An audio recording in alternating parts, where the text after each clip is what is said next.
Alright, ladies and gentlemen, the books is in. The books are in. Yep. They in.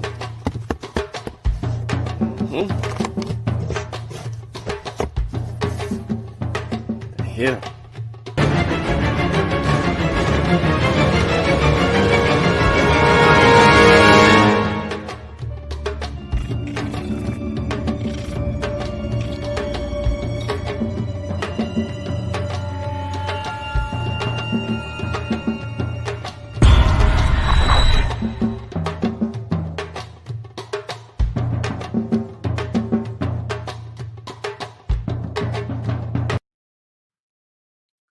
ETM Hotel, Rennie Shawn. Welcome and peace. My name is Shawn. I'd like to thank everybody for tuning into Science with Shawn.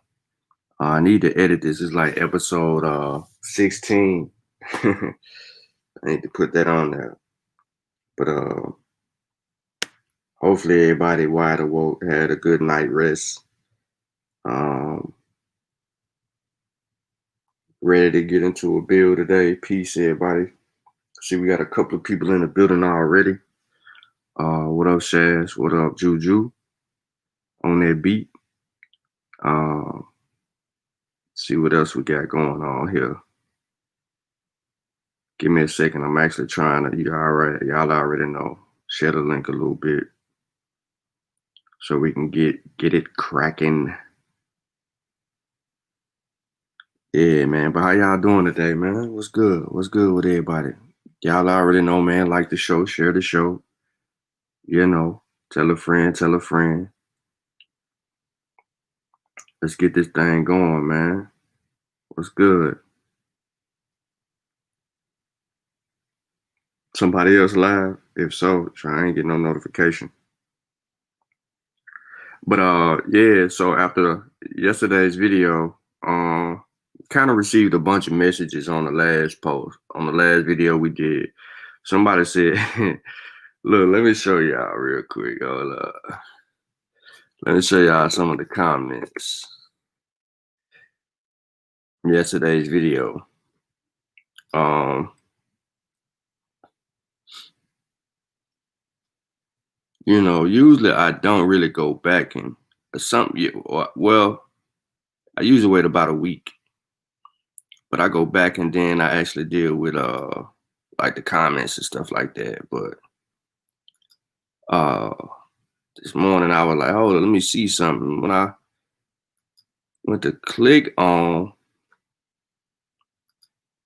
the video, I started noticing something.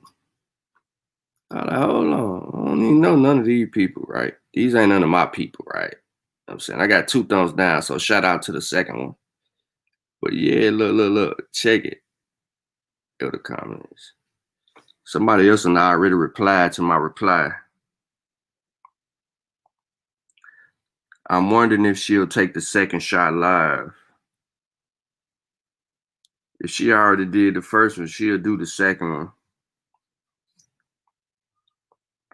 But I wouldn't even expect her to take the second shot live. You know what I'm saying? Especially after everything that was going around. And then we got Muhammad said she dead. Now I don't know Muhammad. Y'all don't know Muhammad either, but that's what he say. The next person, you can originally be from somewhere. Yeah, I agree with that. Satellite. Whether Tim is alive or not, the vaso reaction is not number 1 on my differential. Did the doctors draw our blood on the serum, histamine, and Chapate's test immediately after the fainting?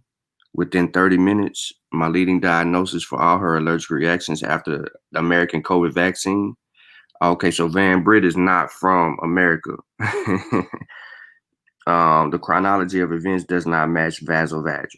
All right, so you would have to demonstrate that, Van Britt. If you ever watch this video, if you watch any of the other videos, you're going to have to demonstrate that based on your research, whoever you may be, because you got to prove that. Because she can't write out and spoke right after that. It says, why are you guys defending this woman? We don't get that. I thought this was going to be about the vaccines, not an episode of Captain Save-A-Ho. Not calling her that, just being rhetorical. Before you guys get on the soapbox, the entire internet is saying she did. You know what I'm saying? So that's the brother Satellite. I think Satellite might be in the chat. I kind of responded. Yeah. I think he on the chat too. Science is after the fact and man made up. I don't get this. He says they have full hype machine going when they are sticking you with whatever's in the needle, lights out when someone goes wrong. Is that the science you're talking about? Because reliable science would be taking full responsibility for something going wrong. Not saying you can't sue us like with this, whatever he's saying here. Blah blah blah blah blah blah blah blah. Fools rush in. All right. So satellite. Hold on. Let me try to comment.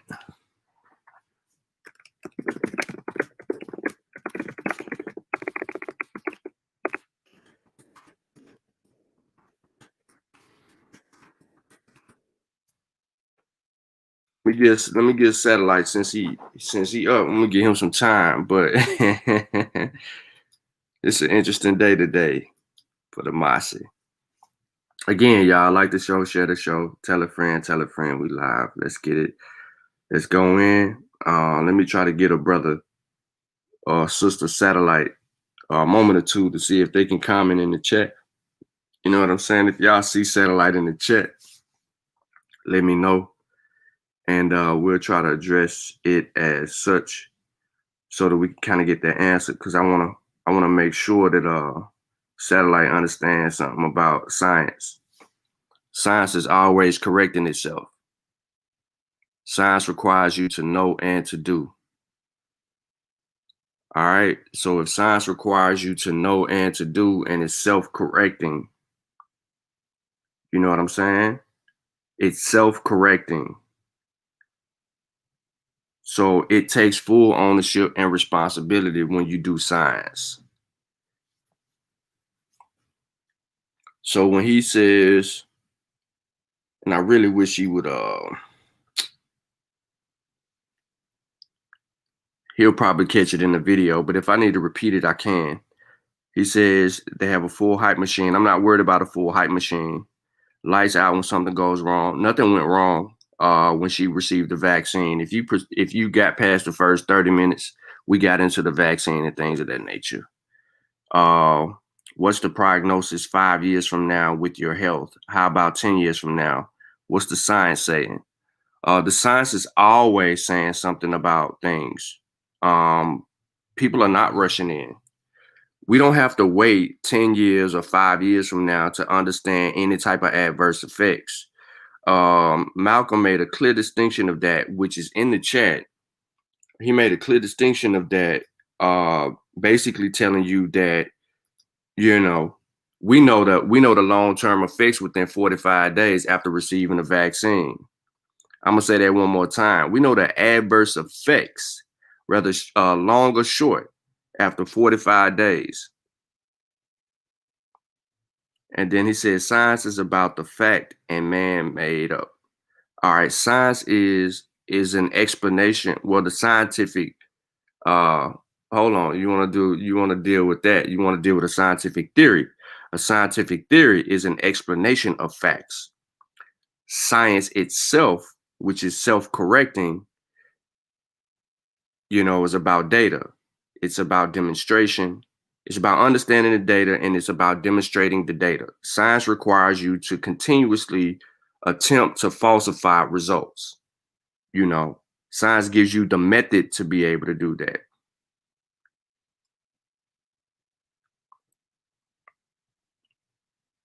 And he says, yeah, so that kind of takes care of everything that he said in that last paragraph. So, sorry, bro, it wasn't really an episode of Captain Save-A-Ho.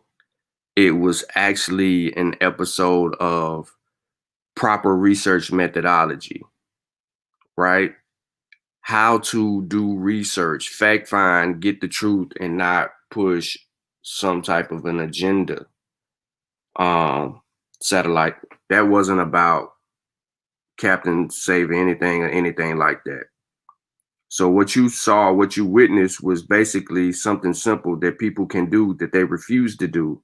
And despite the fact that an online onslaught against this lady's life is transpiring, it is up to you, the person, the viewer, the witness to um, this onslaught against this lady, to recognize, like, yo, let me do my due diligence and let me step back and let me deal with researching this thing for myself and not get caught up in a conspiracy or web. You know, that's what science is about. Science is about stepping up, taking charge, right?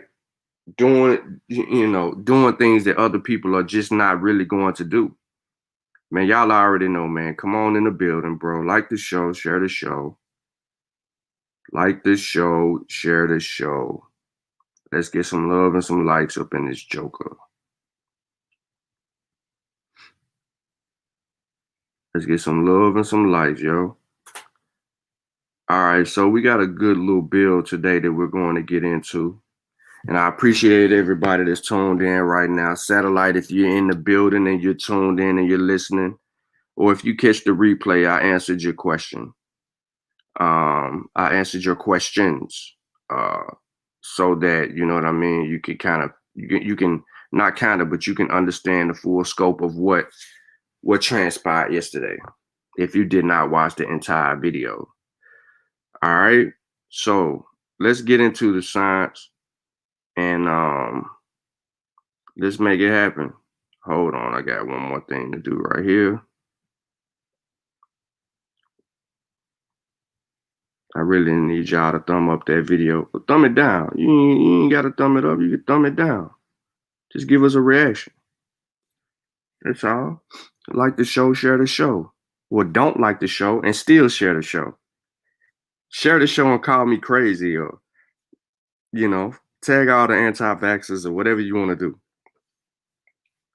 Call me a complete idiot. You know what I'm saying? I respect that too. I know you hopped on, so just do that. That's absolutely fine. I have no problem with that. All right, so let's get into some news, man. There we go. I got one thumbs down. There we go. Appreciate that.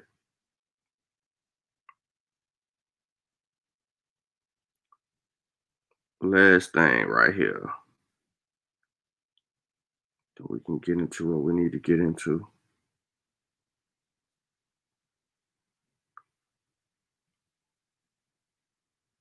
All right, so last episode we got into some things that, hopefully people can learn from, especially dealing with the minks. And then the show we did yesterday, regarding the misrepresentation of information. Those are critical things right there. But today, it's about the science. It's about the science. So let's get into it. In the latest news, you had the CDC issues new guidance about vaccines for people with underlying conditions. All right. The CDC issues new guidance about vaccinations for people with underlying conditions. Yo, these pop-ups is crazy. All right, so here we go.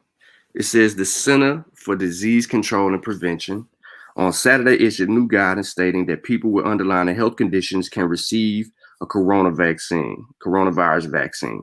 And the guidance explains that adults of the age with certain underlying medical conditions are at increased risk for severe illness from the virus that causes COVID-19. Thus, the CDC added that those vaccines that have been approved by the FDA may be administered to people with underlying medical conditions, provided they not have had severe allergic reactions to any of the ingredients in vaccines. All right. So the CDC explains that people with weakened immune systems due to other illnesses or medications may also receive the vaccine, but they should be aware that limited safety data is available on the effects of the vaccine on those individuals. Transparent. Additionally, while people living with HIV were included in clinical trials, safety data for this group is not yet available. The CDC also stated in its Saturday guidance that individuals with autoimmune conditions may take the vaccine, although there is no data currently available for the safety of the vaccines in the demographic. Those who have experienced the Guillain-Barré syndrome, a condition in which the body begins to attack parts of its own nervous system, may also receive the vaccine doses. The guidance adds that following a vaccine during the clinical trials, there have been no instances of the syndrome. People who have previously experienced Bell palsy, yeah, they made this a big deal.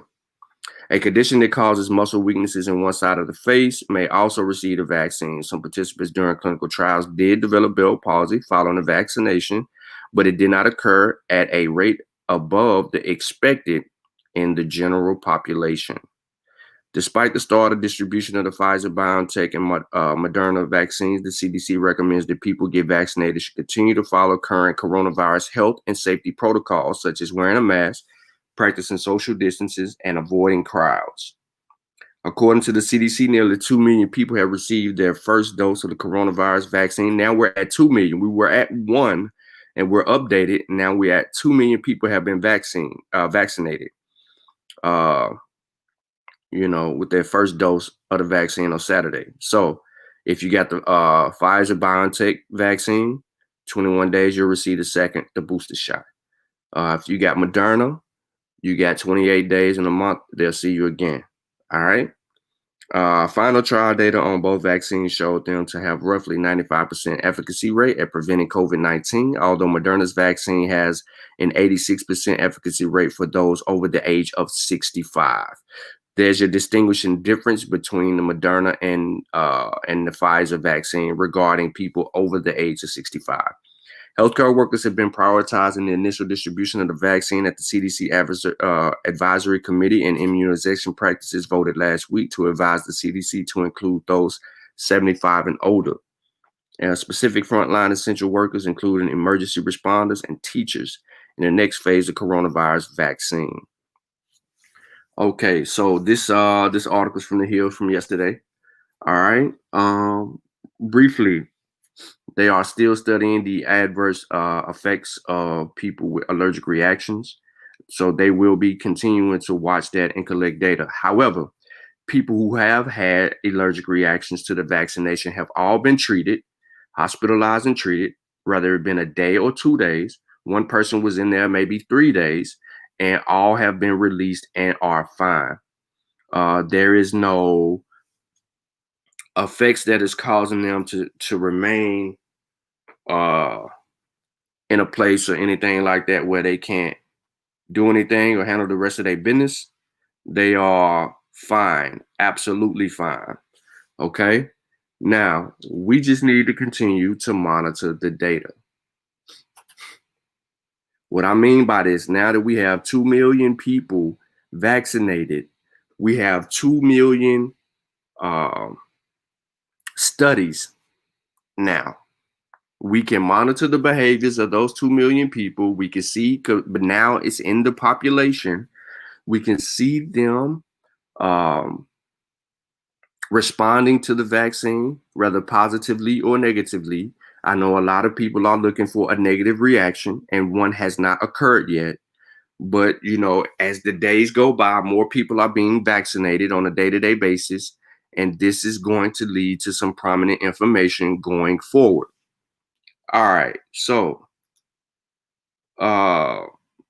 before we get into the lesson today, I want to see if anybody had questions in the chat so far. Yeah, man, thumb us up, show us some love. I know a couple people popped in and out. I don't expect people to do too much.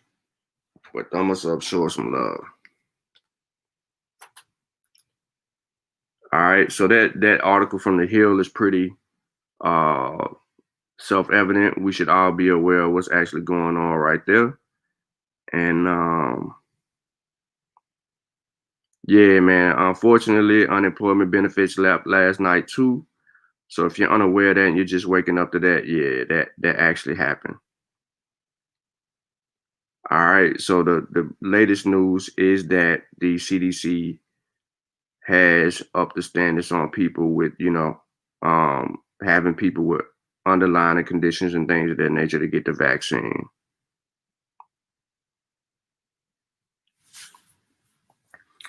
Also, the new variant of the vaccine, I mean, a new variant of COVID-19 should not be an issue against the vaccine because it is not a strand. It is not something else. This thing is, they collected the data. Now, I said last night on Unc Show that there's 2 cases of the new variant in Canada, and it could possibly already be a new case in the US that has not been confirmed and made public.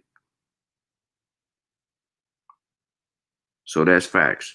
Now, I'm going to show you a few articles that we're going to get into today.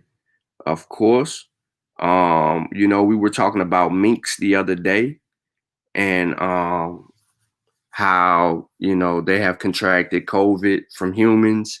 And in return, a lot of them have died. And there has been a return to infection to humans. So it went from humans to animals, from animals to humans. We knew going in that there was a zoonotic type of a vibe going on with the spread of the coronavirus, SARS-CoV-2. Earlier on, back with the Wuhan days, dealing with the pangolin and as well as the bats, right? Okay, so here's an abstract of a Rift Valley fever, important considerations for risk mitigations and future outbreaks. Um, I'm not going to give you too much of this particular article, and you'll see why in just a moment. But, Rift Valley fever virus, or RVFV, you want to look that up as a zoonotic. What is that? I can't say that. Virus, right? It's part of that particular family. Now, we're going to get it in so I can make sure I'm saying this word correctly, but I'm going to look this up for y'all real quick. There it is. It's one of the 4 genre of the family of Phenoviridae in the order of Bonnivirus. Now, the genus currently comprises of 60 species. It derives from the name from Plebo. Let's see what we can see. How to say this. Let's get to it.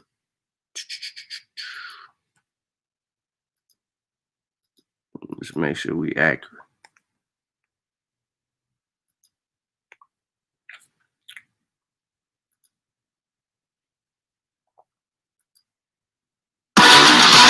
Oh man.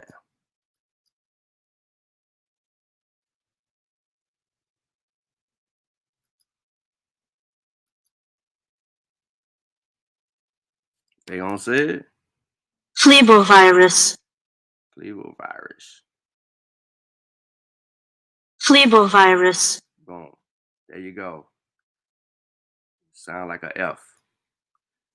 Virus. All right, cool. So now we know how to say that actual word. We know now. We got a little idea of what it is and what's going on with it. In case you missed it again, I'm gonna look it up. Give it to y'all again. Oops, my bad. There we go. We know we're dealing with a species. Phevos meaning vein. All right, so something regarding the vein. All right, let's get into it, man. Then next we're gonna deal with this one, which is the role of RNA interface. Yeah, RNAi.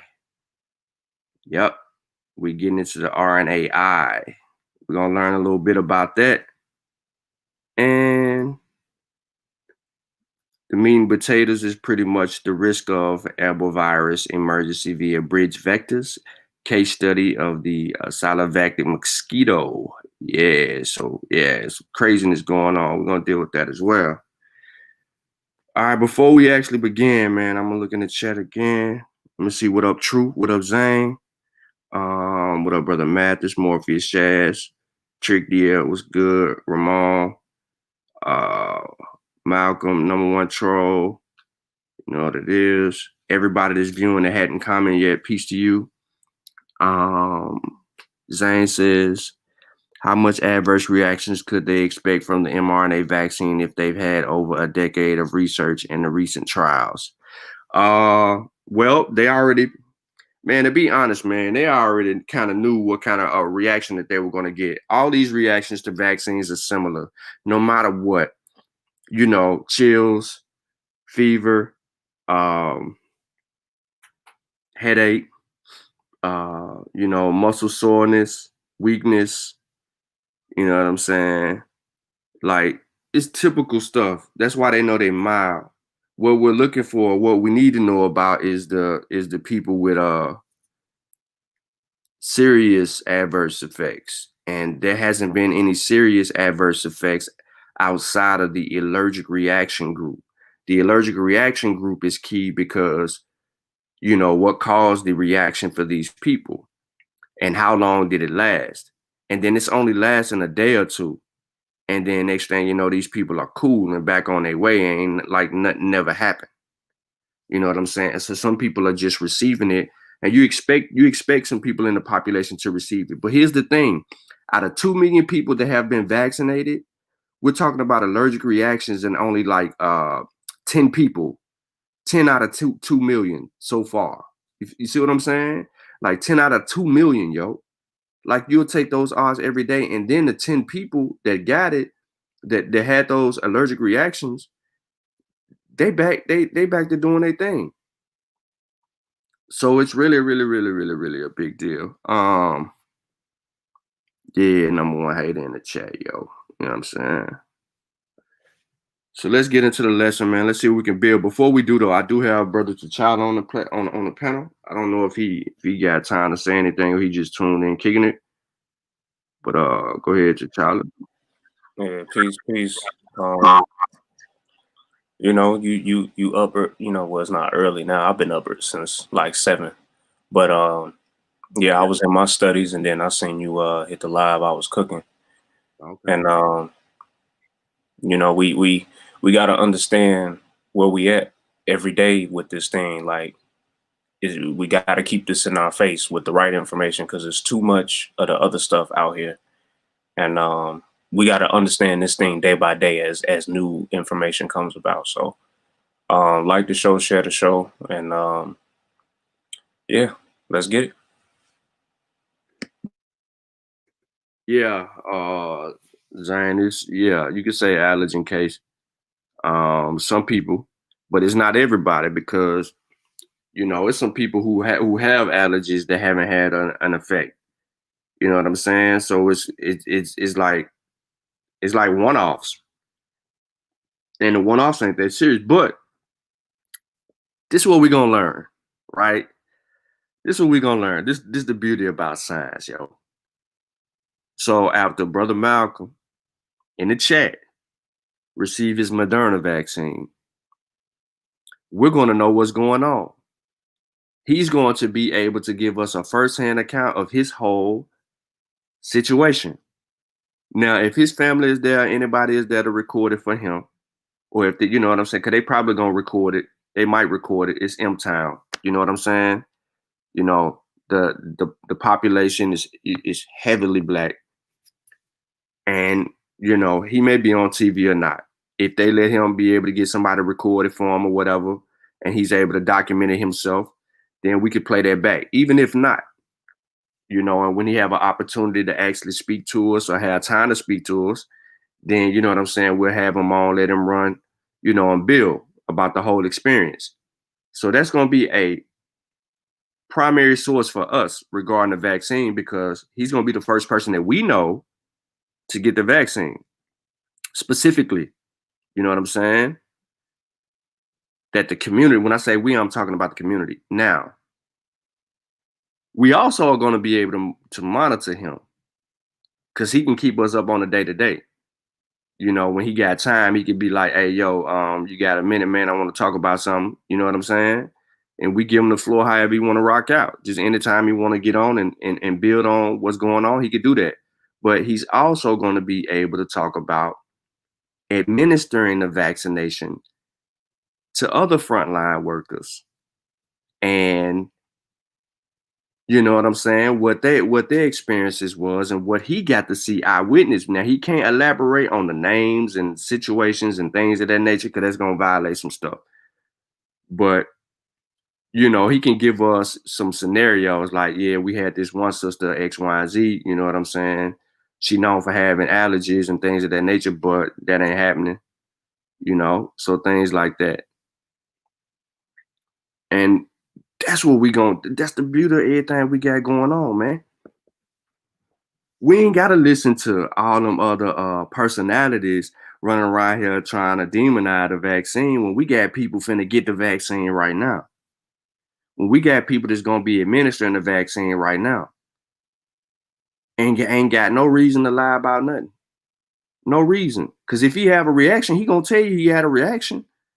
Like, look, man, I had some mild symptoms, or yeah, I actually had a reaction to it myself, but you know, after about a day, I felt a little bit better, or 2 days, whatever he say. We don't know. We can't, you know, whatever he say. But we know he getting the vaccine.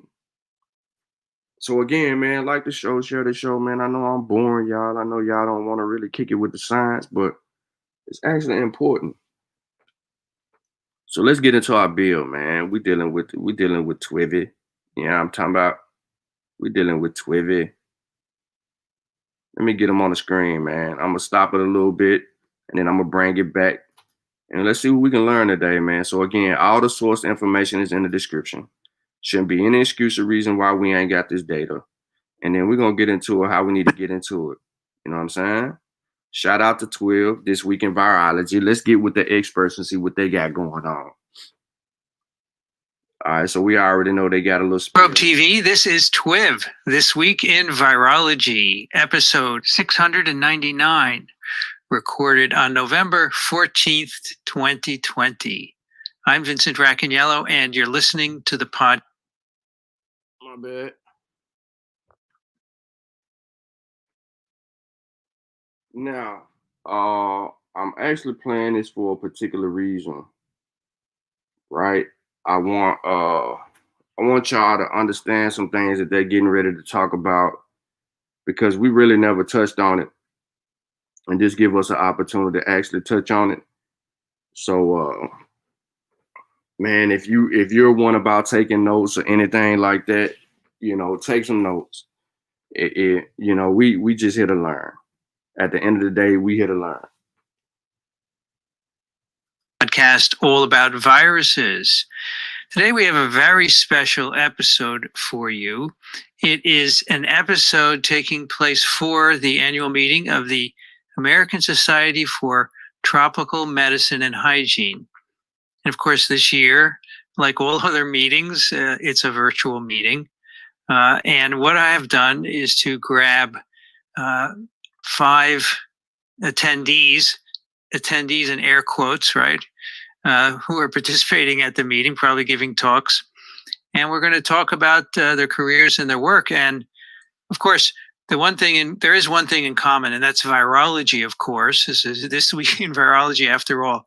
But there's another thing in common, which is they're all arbovirologists. Arbo, which means arthropod-borne virus. And everyone should know what an arthropod is. So that's going to be a theme throughout today. So let me introduce my participants who have. All right. So let's deal with that real quick.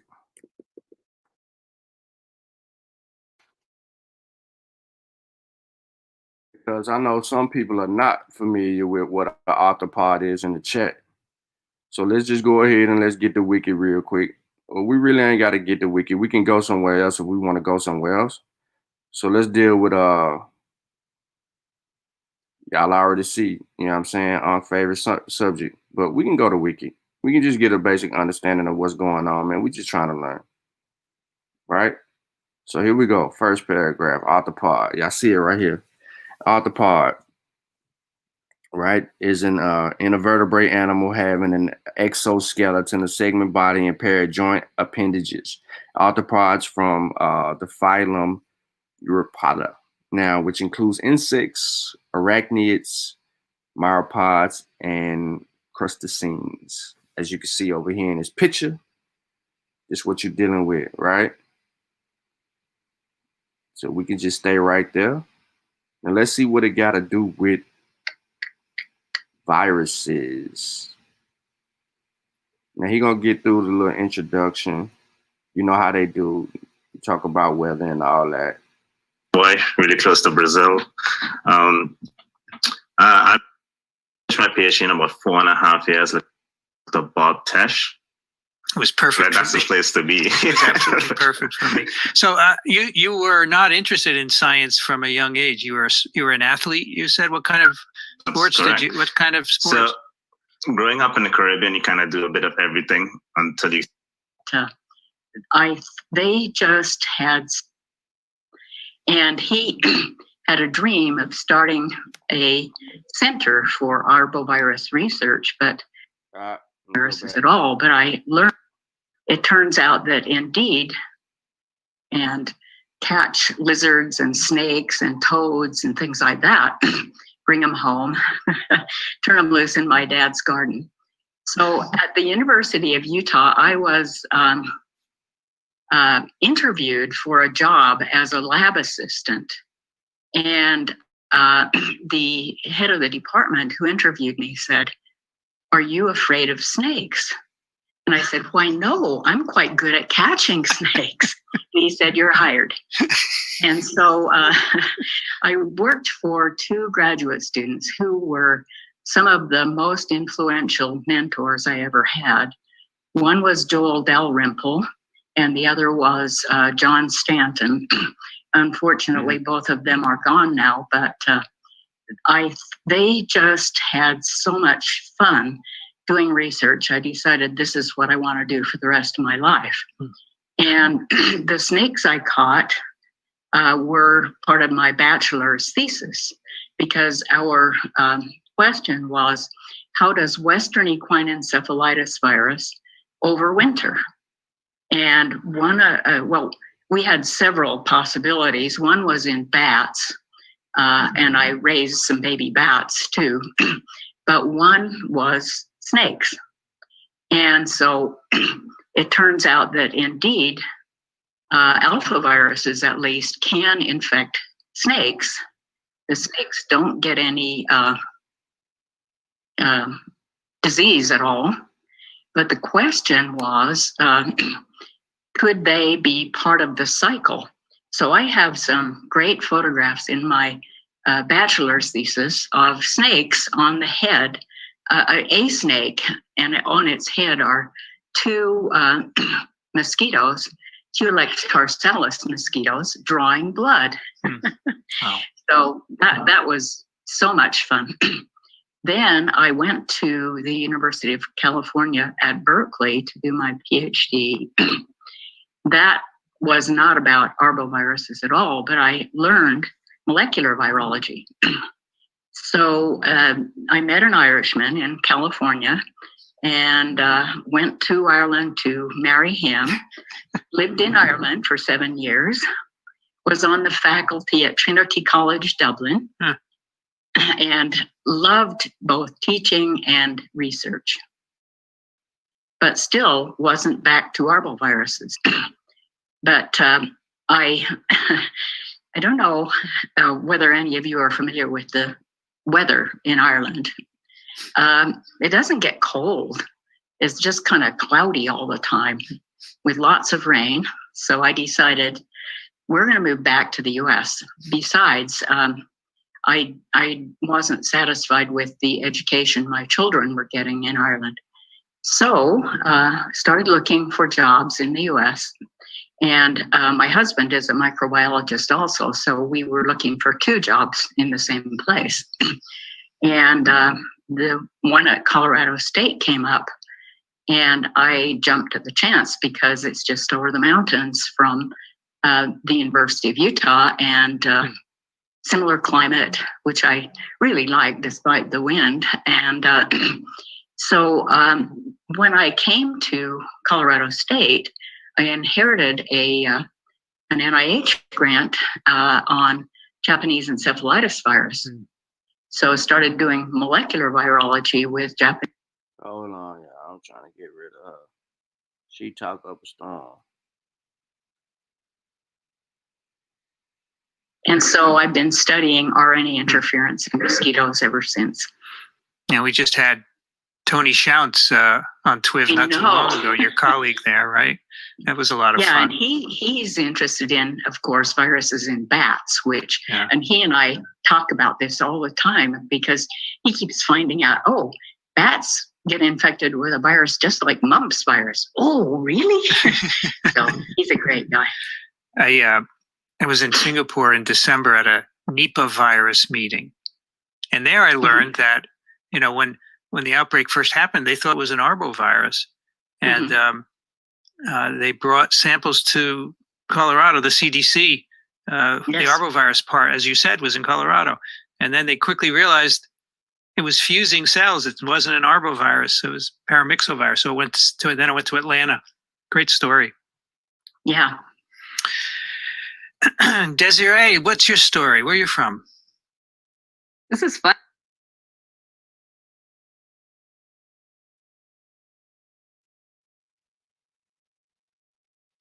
Yo, I gotta get past this.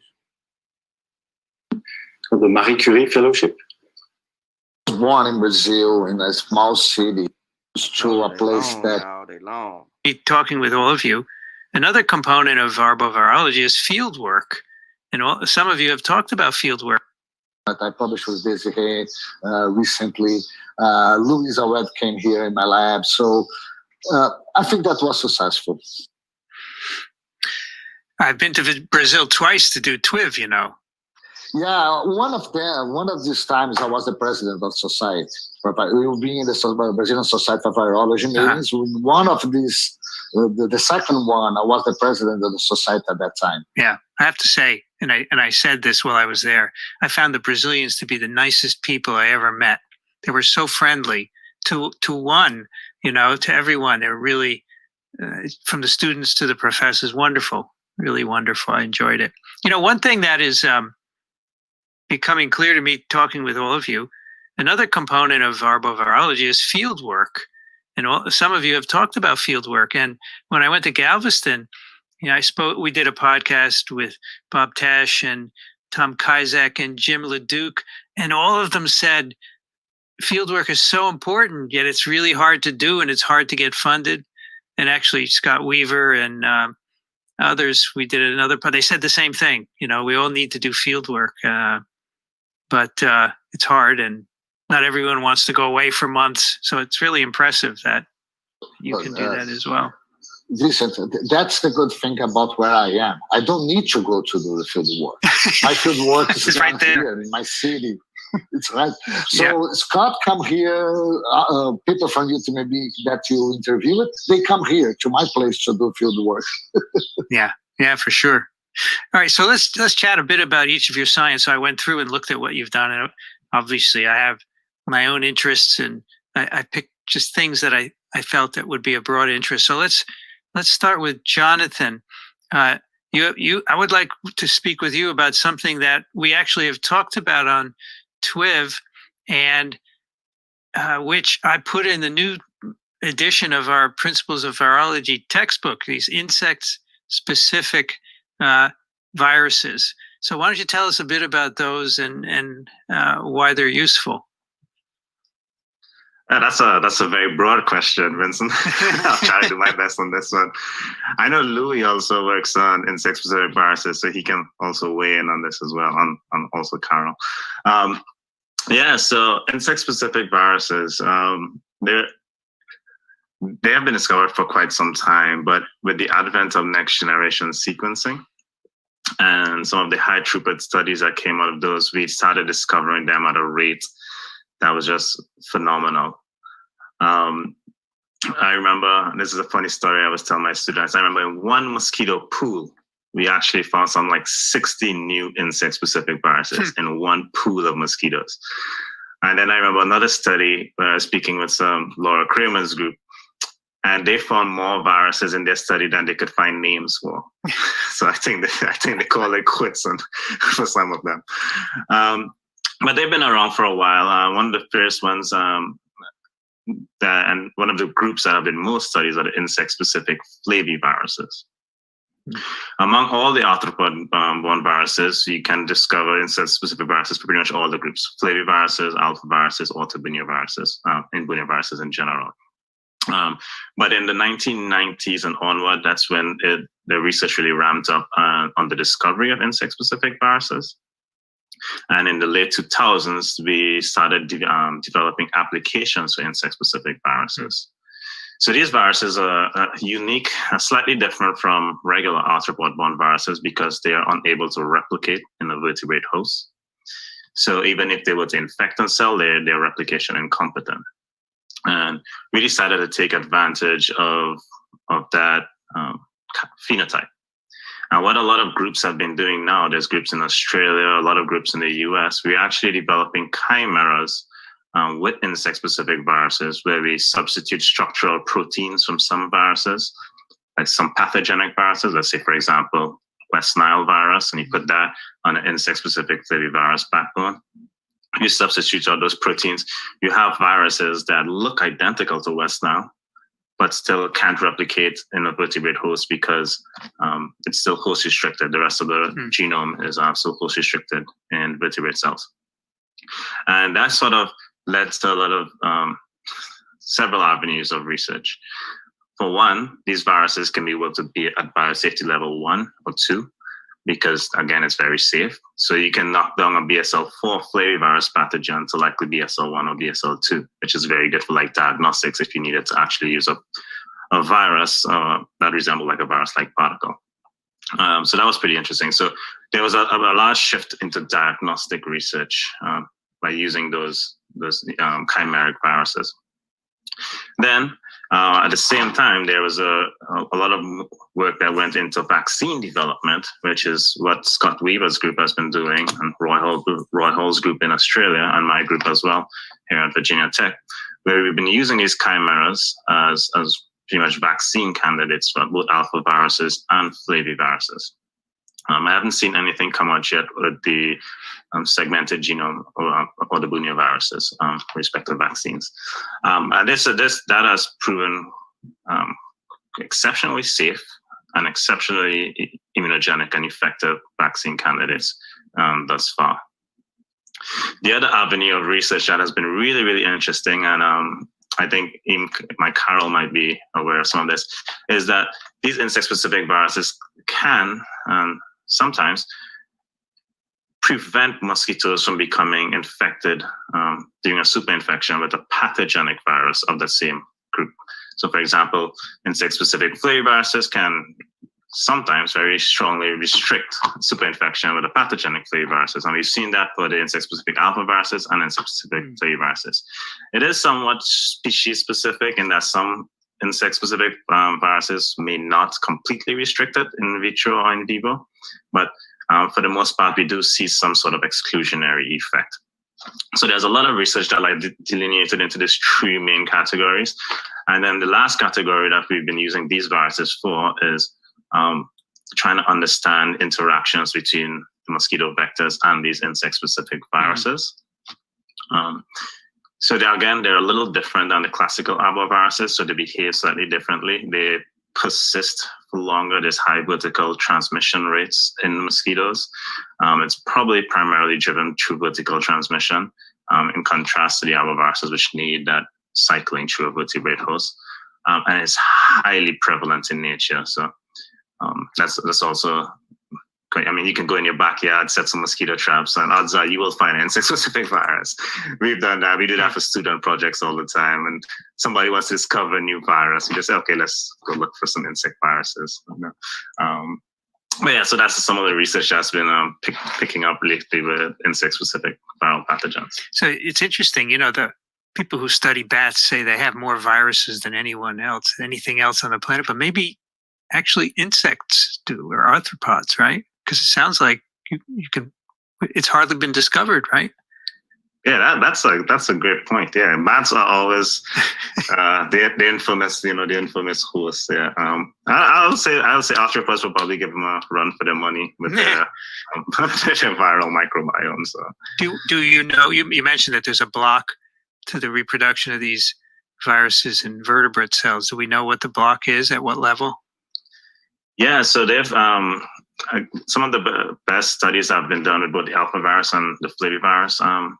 Insect-specific viruses, and it's been shown to be at multiple levels. Mm-hmm. Some viruses are unable to actually attach and enter, so it's entry restricted, and some are unable to translate proteins or replicate. So it's at multiple levels of restriction. Okay. Do you know if anyone is making a SARS-CoV-2 vaccine using these insect-specific viruses? No, I haven't heard of anyone. Surprising. Yet. Yet. Yeah, surprising. Yes. Yeah. Okay. No, it makes sense that. Malcolm. Yeah, that's a brother from the Caribbeans. So he's in the Caribbeans. I mean, I skipped all of for a reason, but if we just let them talk, we would have got like a long drawn out. But yes, he's in the Caribbeans, and that's what he's doing research on. On the insects and things of that nature, looking for pathogens in insects. So I guess they're trying to, well, not guess, we know that they are looking for the next pathogen, the next virus to emerge. And because people have been drilling into the floor bed of the ocean,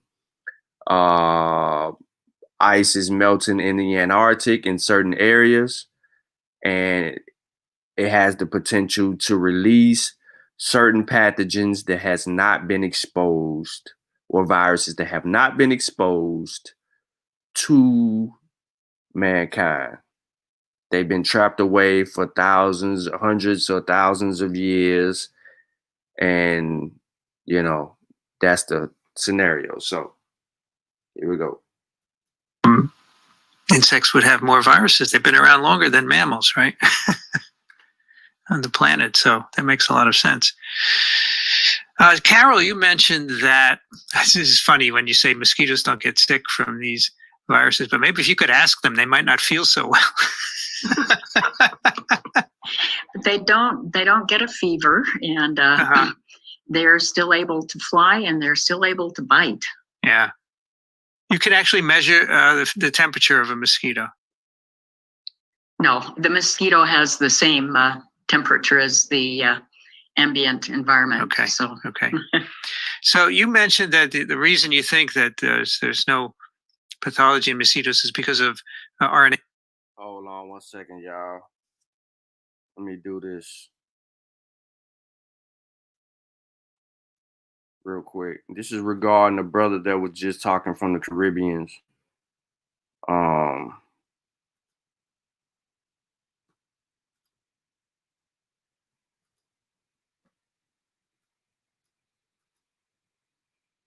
Here you go, right here. This the brother right here, Virginia Tech Department of Entomology. All right, Ethno. Now,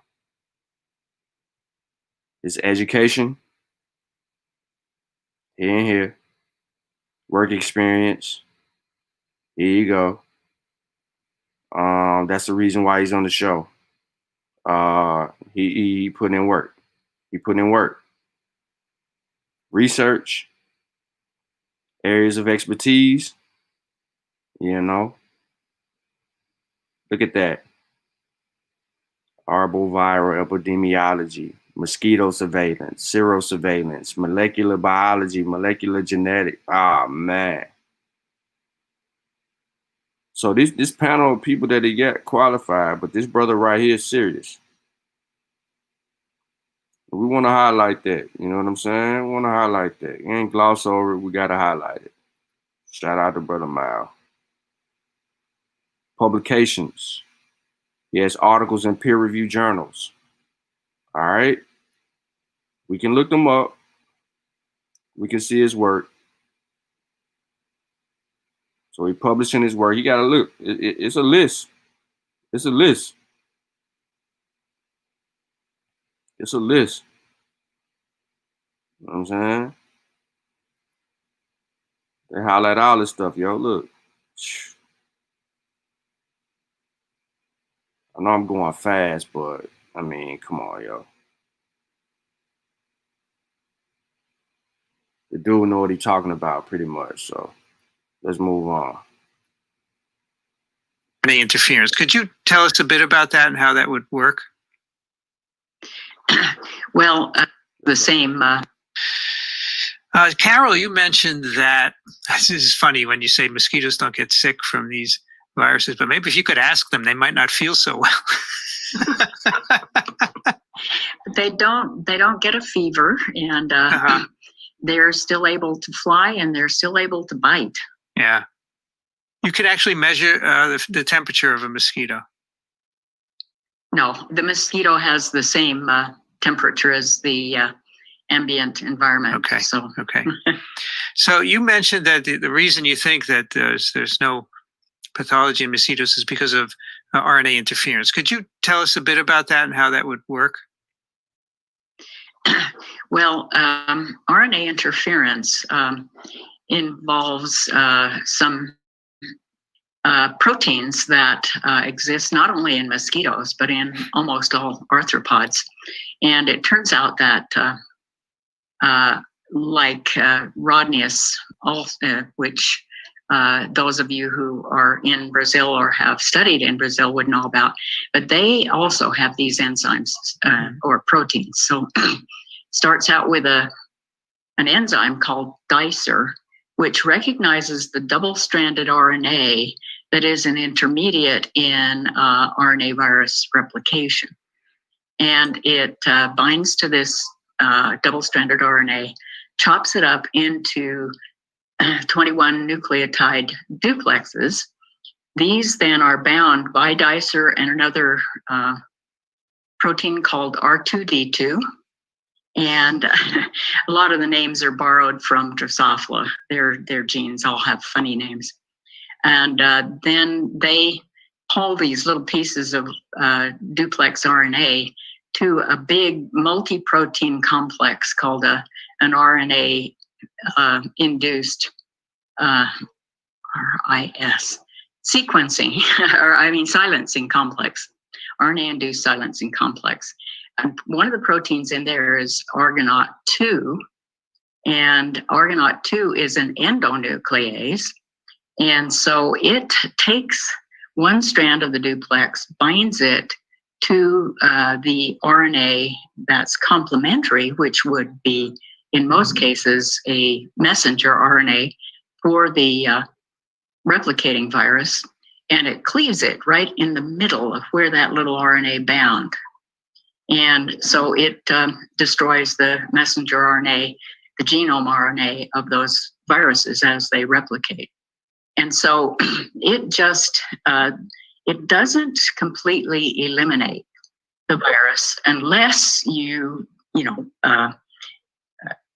interfere or amplify the, and we have done this, make transgenic mosquitoes that as soon as a mosquito takes a blood meal, they come in and, it turns on the production of a double-stranded RNA from the mosquito genome that it matches the RNA of the infecting virus.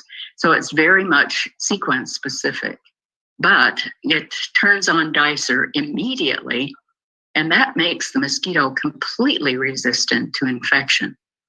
But in a natural situation, after the virus has infected, then RNAi ramps up, and it just keeps the infection from overwhelming the mosquito, but it doesn't completely eliminate the virus.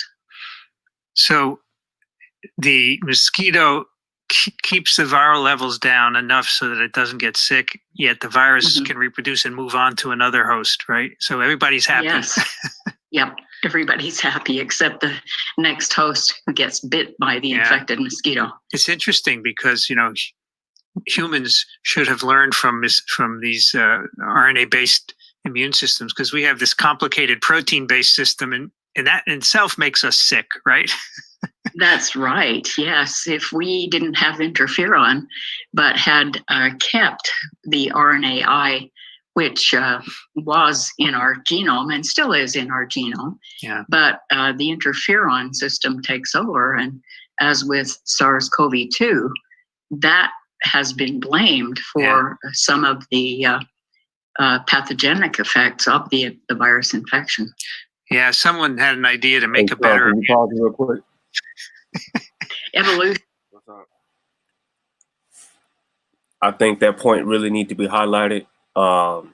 What's her name? Carol, what she just said.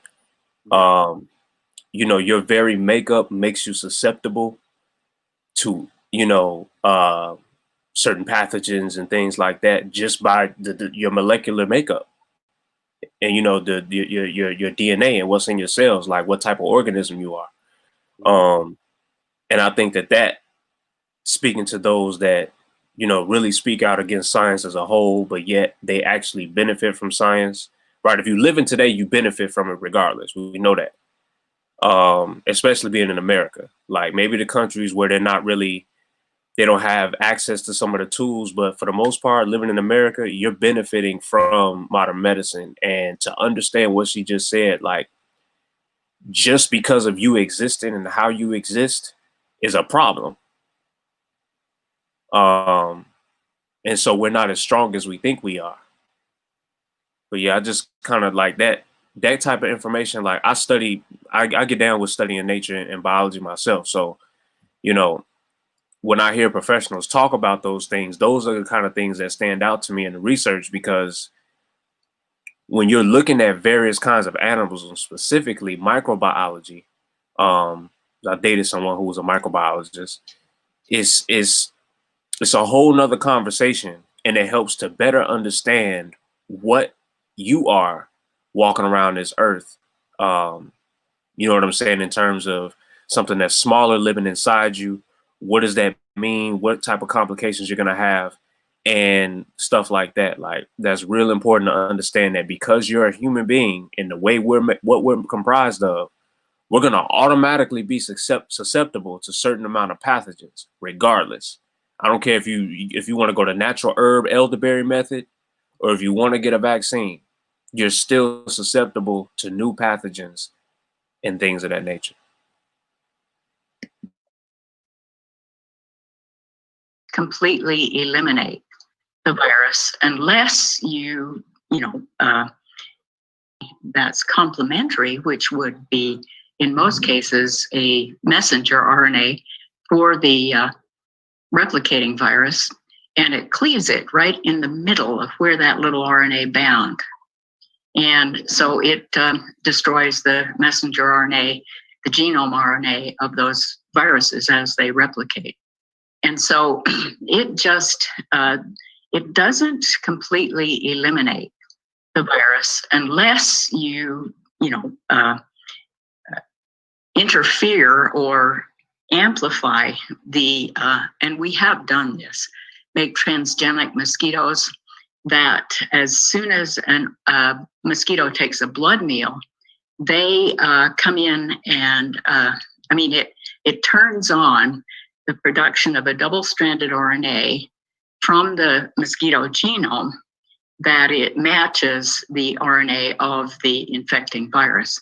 So it's very much sequence specific, but it turns on dicer immediately, and that makes the mosquito completely resistant to infection. But in a natural situation, after the virus has infected, then RNAi ramps up, and it just keeps the infection from overwhelming the mosquito, but it doesn't completely eliminate the virus.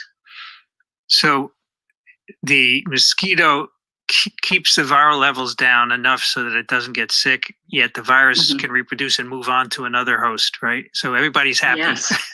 Yep. Everybody's happy except the next host who gets bit by the infected mosquito. It's interesting because, humans should have learned from these RNA-based immune systems, because we have this complicated protein-based system, and that in itself makes us sick, right? That's right. Yes. If we didn't have interferon, but had kept the RNAi, which was in our genome and still is in our genome, but the interferon system takes over. And as with SARS-CoV-2, that has been blamed for some of the pathogenic effects of the virus infection. Yeah, someone had an idea to make a better immune system, and evolution did that, and it probably wasn't a good idea. Yeah. Do you think that, I would guess that the RNAi system in mosquitoes could have evolved to completely eliminate viruses, but it didn't. Do you think that maybe some of these viruses may be beneficial to mosquitoes? That's a good question, but we guess that they're not necessarily beneficial, that the virus has kind of manipulated the system so that it doesn't totally get destroyed, but it doesn't overwhelm the mosquito so that it can complete the cycle and find another vertebrate in which to amplify. So do these viral genomes encode modulators of the RNA interference machinery? Some of them do, yes. Okay. For example, in flaviviruses, they have a 3' non-translated region that's highly structured. And that kind of binds up some of the, for example, Dicer2, Argonaut2. So there's a kind of contest going on between the mosquito host and the virus, both evolving to try to keep up with each other. Yeah. So I'm sure you've heard about using Wolbachia to, interfere with dengue transmission. Do you think, can you use RNAi in ways that you've suggested as well? Would that be a viable approach to controlling infection? We've thought seriously of using the mosquito's gut microbiome. Because there are a lot of bacteria in the mosquito gut, and to transform one of those bacteria, then to release virus double-stranded RNA, just as we did with the transgenic mosquitoes. And that paratransgenesis might be more acceptable to regulating agencies, because with the transgenic mosquitoes, we really don't know what the adverse outcomes could be. Right. So would you say there's still a lot to do in this area? There's still a lot to do. Yeah, I was on an NIH panel, and there was one of the proposals about a Thogoto virus, which is a tick-borne virus. And the guy who was the first reviewer said, will we ever run out of new viruses to work on? I said, not in my lifetime. Yeah. And I think also you and others on this panel have worked on the idea that in some cases the mosquito genome may contain copies of viral sequences that can serve to produce these interfering RNAs, right? I've become very much interested in that, because those viruses, pieces of virus genomes that are integrated into the mosquito genome, make PI RNAs, which are undoubtedly part of the mosquito immune system. Yeah. And we're very curious about how those get integrated so that they can be passed vertically and provide some defense against invading viruses. Yeah, I think that's fascinating. I think Carla Sally at the Pasteur has worked on that, and your lab as well is interested. So it's very cool. All right. Desiree, I'm really interested. On your website, you say you have 2 large field projects in Kenya, and I suppose has to do with Rift Valley. So maybe you could tell us a little bit about that. Yeah, actually, we do have some Rift Valley fever work going on right now, but the 2 projects that are listed on our website, one of them's on trying to uncover the dengue and chikungunya burden in Kenya, and then another one is about plastics. So the first one is so we have an R01 funded by NIH looking at, again, the great burden of chicken dengue, and we do febrile illness surveillance in humans, and then also community surveillance, and then a lot of vector surveillance with our populations. And we have found a lot of these infections. We've recently published on just some of the phylogenetics of all 4 dengue strains in Kenya. It's very interesting because Carol started to mention this a little bit, just the spectrum of disease in humans is something that was always interesting to her. And you know, in Kenya, at least in our cohorts where we're working, we don't see a lot of very severe dengue there. And it's very interesting because we do have all 4 strains of dengue. And so you'd expect to see some. And we find that all 4 strains are circulating often all at the same time throughout the year. So it's just very interesting. Some of the work there, we've tied a lot of the human burden of disease. We also do a lot of climate measurements because we're interested in the transmission cycles and factors that lead to more disease in humans. And we've recently really tied and been able to validate using our field cohorts some ecologic models of the impacts of climate and climate change on mosquito abundance and mosquito-borne disease in humans. And that's really interesting because we're showing that warming temperatures actually make maybe the malaria burden a little less common because the Anopheles loves it at 25 degrees, but the Aedes aegypti mosquito really likes 29. So as we get warmer, it's not so much that we're going to have, you know, vector-borne diseases all over the world, but of course the places where we will shift, right? We'll shift both the disease burden and also risk for disease. And so we're showing that this increasing temperature may actually drive the burden of vector-borne diseases in sub-Saharan Africa from malaria in some regions to arboviruses. So maybe we're going to be seeing more and more as time goes on. And so that's interesting. The other project I'll mention is the plastics one.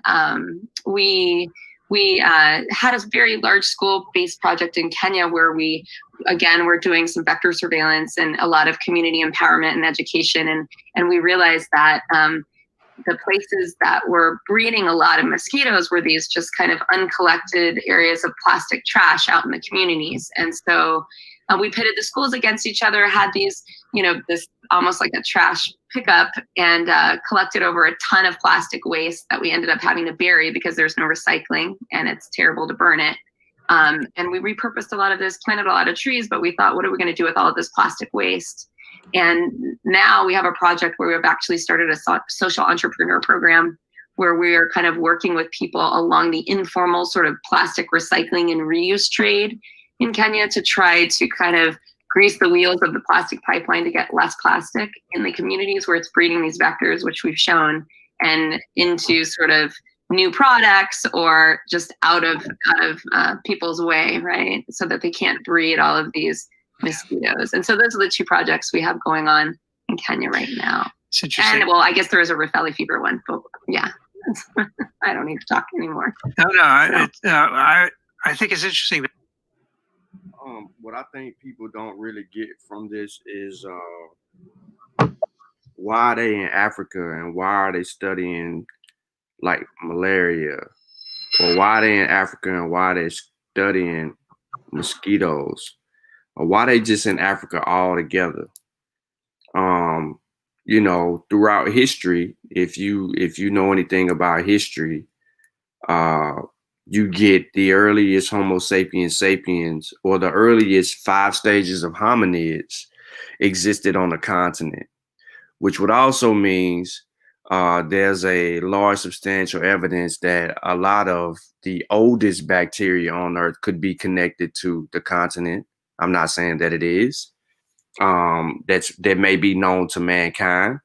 Could have been birthed in that area and spawned up from there and going on. That's why they talk about your inner fish, right? Because of evolution and the whole thing. So there's a lot of viruses that are on the continent that may not be known in other places due to the lack of vaccine-oriented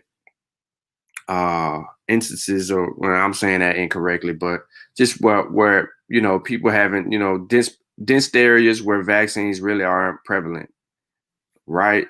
And some of these viruses continue to exist or adapt or adjust or evolve due to the geographical locations. So Kenya is a hotbed, not only for like malaria and things that she just mentioned, or like dealing with mosquitoes and such, but you know, also there's caves where bats exist over there in that area.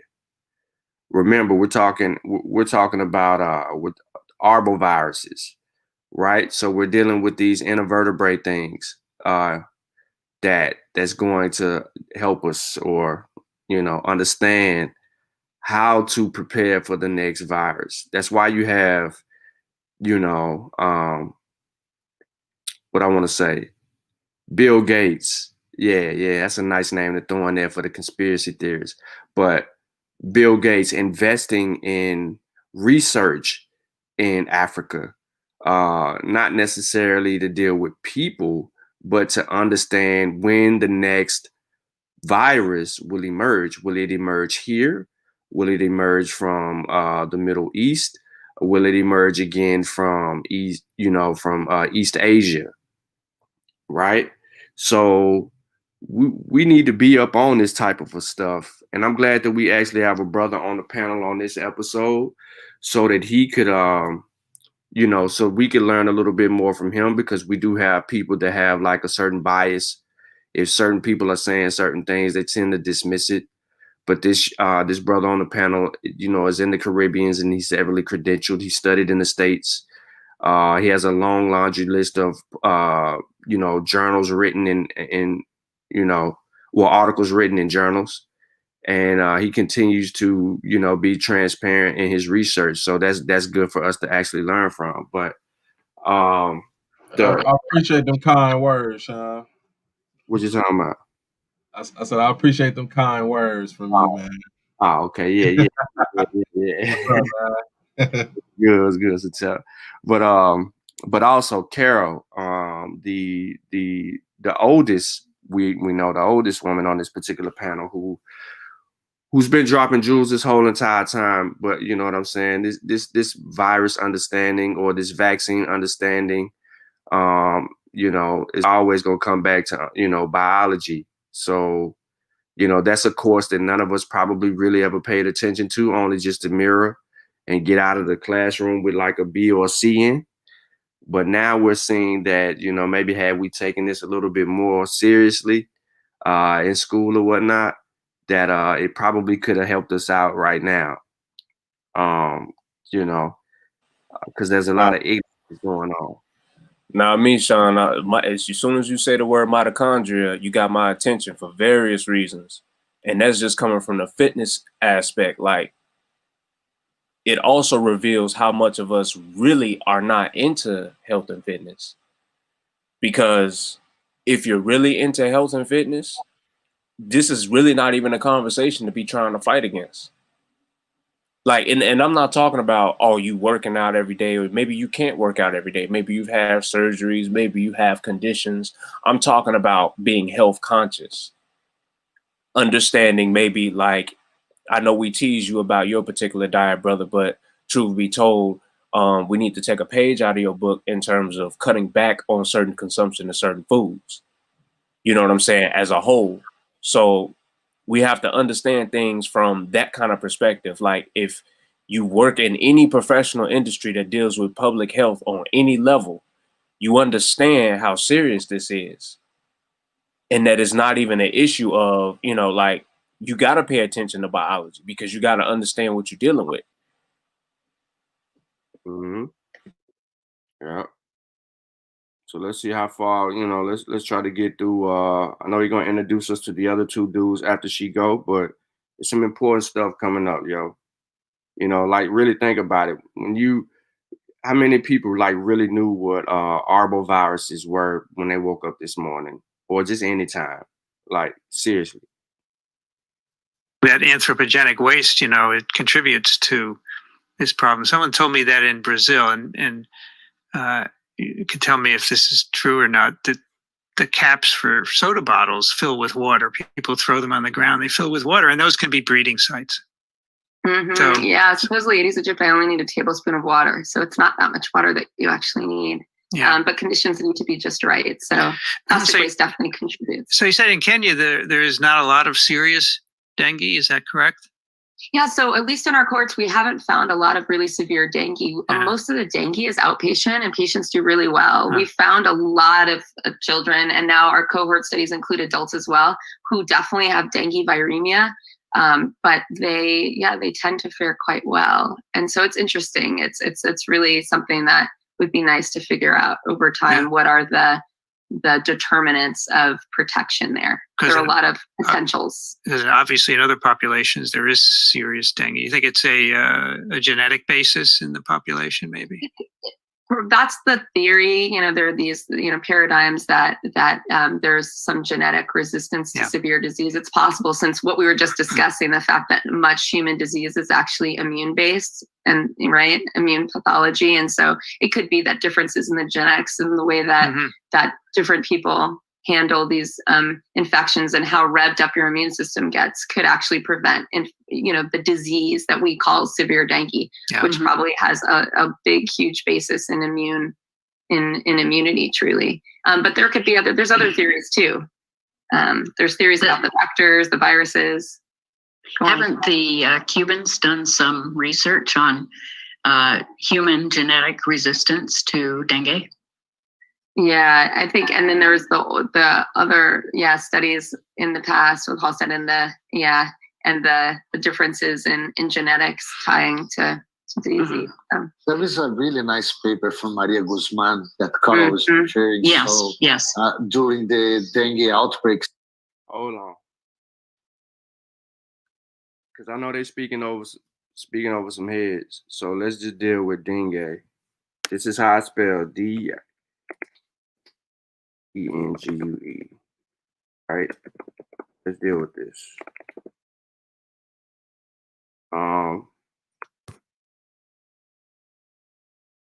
Here you go. Right. So you see the mosquitoes, and then you see the hotbed area.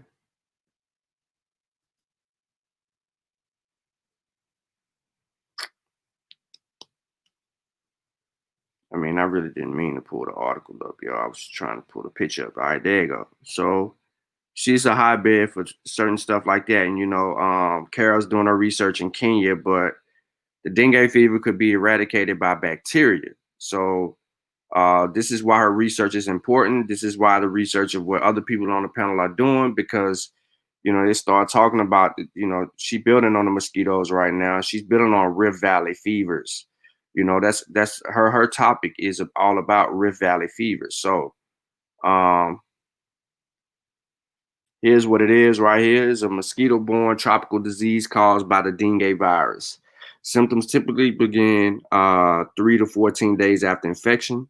These may include a high fever, headache, vomiting, muscle and joint pains, and characteristic skin rash. Recovery generally takes 2 to 7 days. So that's that on that. All right. So now we can kind of keep up with what they got going on.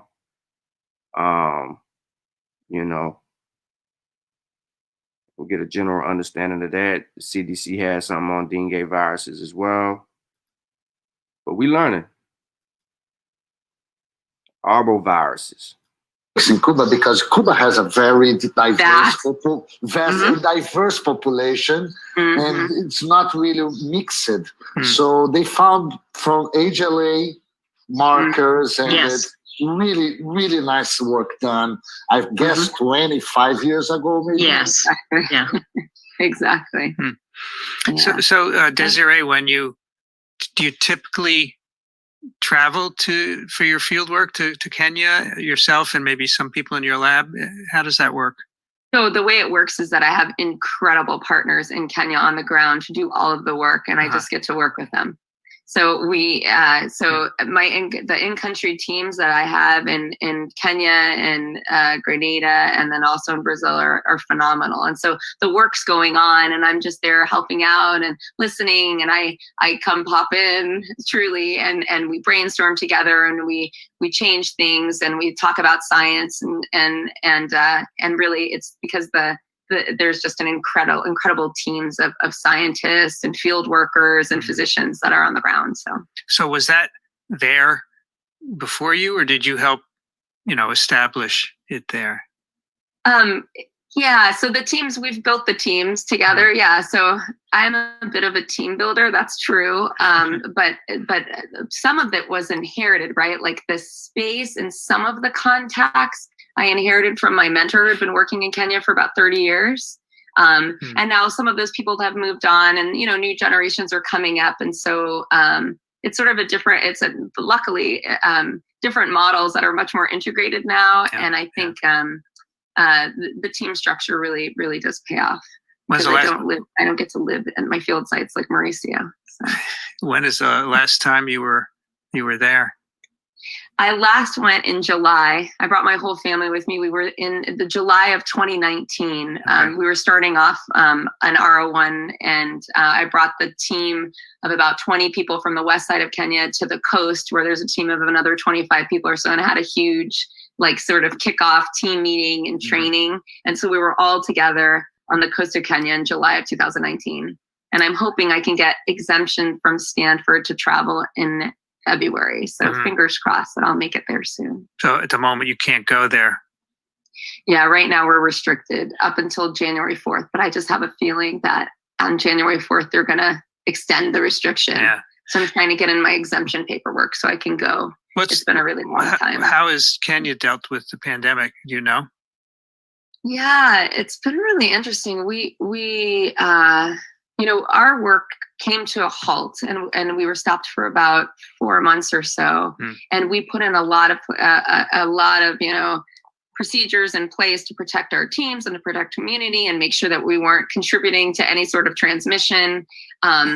And it was, we work in Western Kenya and also in coastal Kenya. And, we were afraid that everyone was going to be, because we were going into people's houses and doing all of these, a lot of work. And so we were worried that, there was going to be great resistance. People were going to really fear COVID. And actually what we found is there wasn't a lot of fear around COVID. In fact, it was almost the opposite, where we were really trying to educate people that this was something that was real and that should be taken seriously. And so, we've had to change our work. Clearly, we're not going in households anymore. We have these tents that we've set up to bring people out, and we've changed our procedures, and our team has been safe and feels comfortable.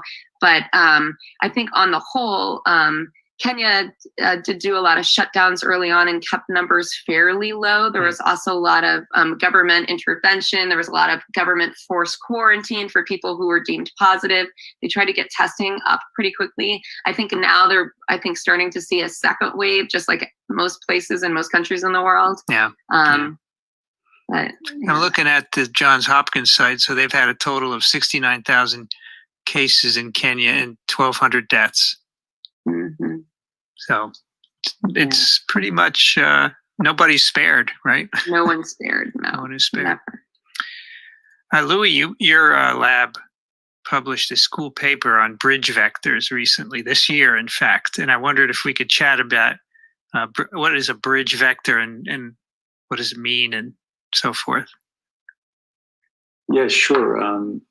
I don't particularly focus on bridge vectors, but it turns out this student I was supervising was stationed in Laos. And he was actually co-supervised by Paul Bray, who's the director of the Pasteur Institute in Laos, who was interested in the ecology of arboviruses, and specifically he wanted to study the emergence of arboviruses at the interface between sylvatic cycles and the human cycle. Because for most arboviruses, the story is always the same. There is a virus circulating between non-human primates or some other non-human animal in the forest, and they are transmitted by forest mosquitoes, essentially.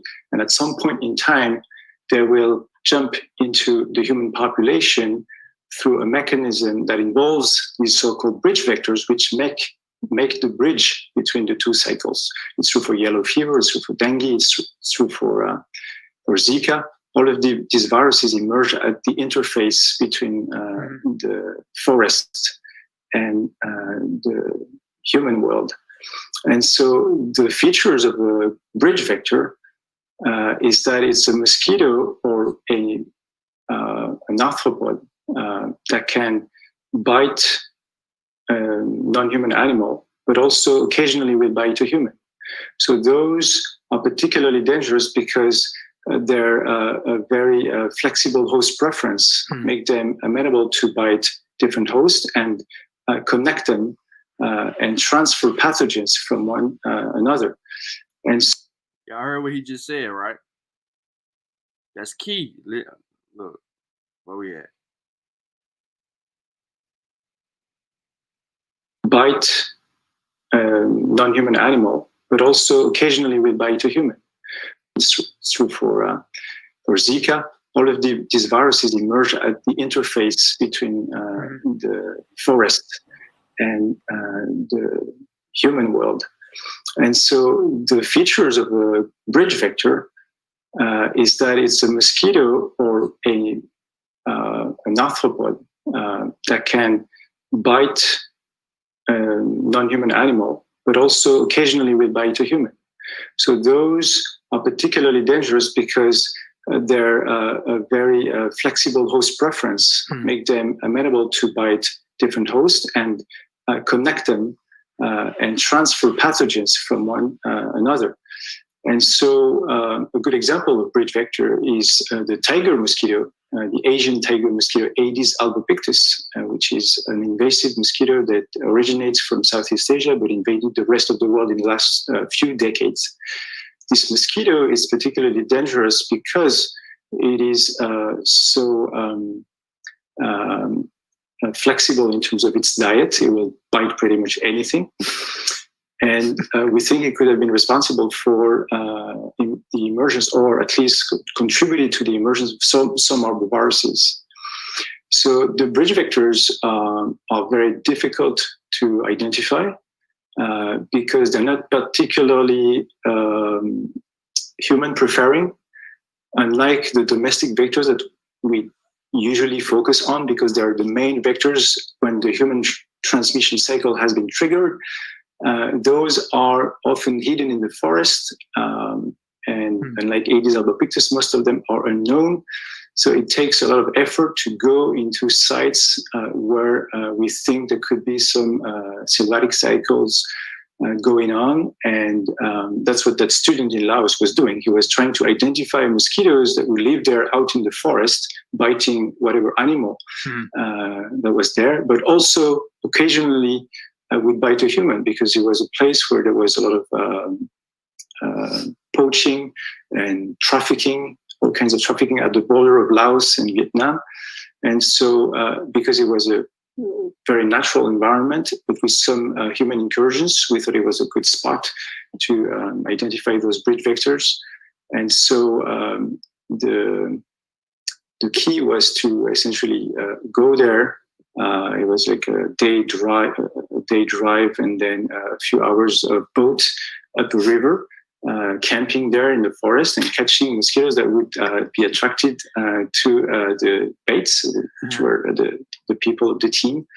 So it was a very brave PhD project, and eventually we didn't quite catch the major bridge vector that we would have hoped to.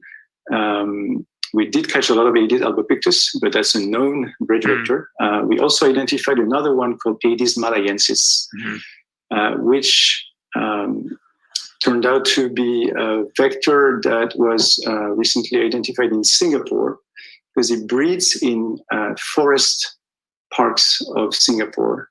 And some people before us had hypothesized that perhaps it was kind of boosting transmission of arboviruses like dengue or Zika. Because those mosquitoes typically are disregarded by surveillance campaigns. They're not purely human biting mosquitoes, but because they are competent for arboviruses, and that's what we also confirmed, that Aedes malayensis was also competent.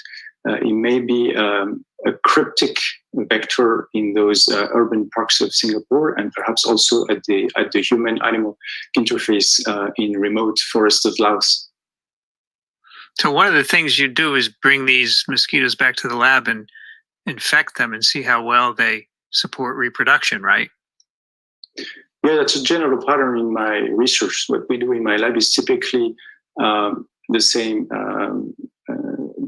scheme, where we begin with field work and field observations. We try to understand something that's going on in the very complex reality of the field. And we bring back samples to the lab to try to simplify the situation by controlling factors, which are manifold. And oftentimes it's a simplistic version of the field, which requires to go back to the field eventually to confirm that the observations we make in the lab and the conclusions from our simplistic experiments make sense in a more realistic situation. So we do bring a lot of viruses and mosquitoes from the field, which we then put in contact in a biosafety facility. And then we try and understand what are the factors, whether they're genetic factors on the mosquito side, genetic factors on the virus side, or environmental parameters, including biotic factors of the environment, like microbes, the virome that Jonathan was talking about. All of these factors, we try to disentangle them to figure out what's driving arbovirus transmission in a field situation. All right, so the last 20 minutes, you know what I'm saying, they gonna get with Mauricio and he gonna take you on another path or a journey. However, these arboviruses, or the concentration in this particular emphasis, is about mosquitoes. They are under the impression that, and this is in their research, and you heard their arguments all laid out, that all of them are focused on the potential threat of a mosquito introducing a new virus or a new threat among everyone. So they are studying these mosquitoes to not only get either a one that is already penetrating or circulating around, but any new virus. Now, if you heard Lewis's explanation earlier, he talked about the mosquitoes being in a forest area. Then he talked about poachers or animals being in the area. So he was saying the mosquito could be biting the animals, which in return could be also biting the human. And this is these are ways of transmission, which would create a zoonotic reaction and so on and so forth based on the influence of the mosquito. Yeah, vectors. So we also, well, not everybody, but if you're interested in insects and animals and things of that nature, and these things have an interest to you, then this would be a lane or an avenue where you would want to concentrate on the potential threat of a new virus, or, you want to get into the vector side of this thing, right? Just keep it common. You want to be in the vector side of this thing, because that's how things act. I mean, that's just how the world acts, and that's how species and everything acts. So I think this bill, man, I want to kind of conclude it because I don't want to bore everybody to death with it. But I do want to stop the video right here, and I do want to get into see what everybody's saying in the chat. Just see if we could just have a common sense bill. We don't have to keep it too crazy. And then we kind of get into everything. So Knowledge One in the chat, he says, so mosquitoes can change the COVID-19. That's not what's being implied. That's not what's being implied here. What's basically being implied is that You could say that you could say that we don't have the evidence on that, but hold on, let me see something real quick before I put my foot in my mouth.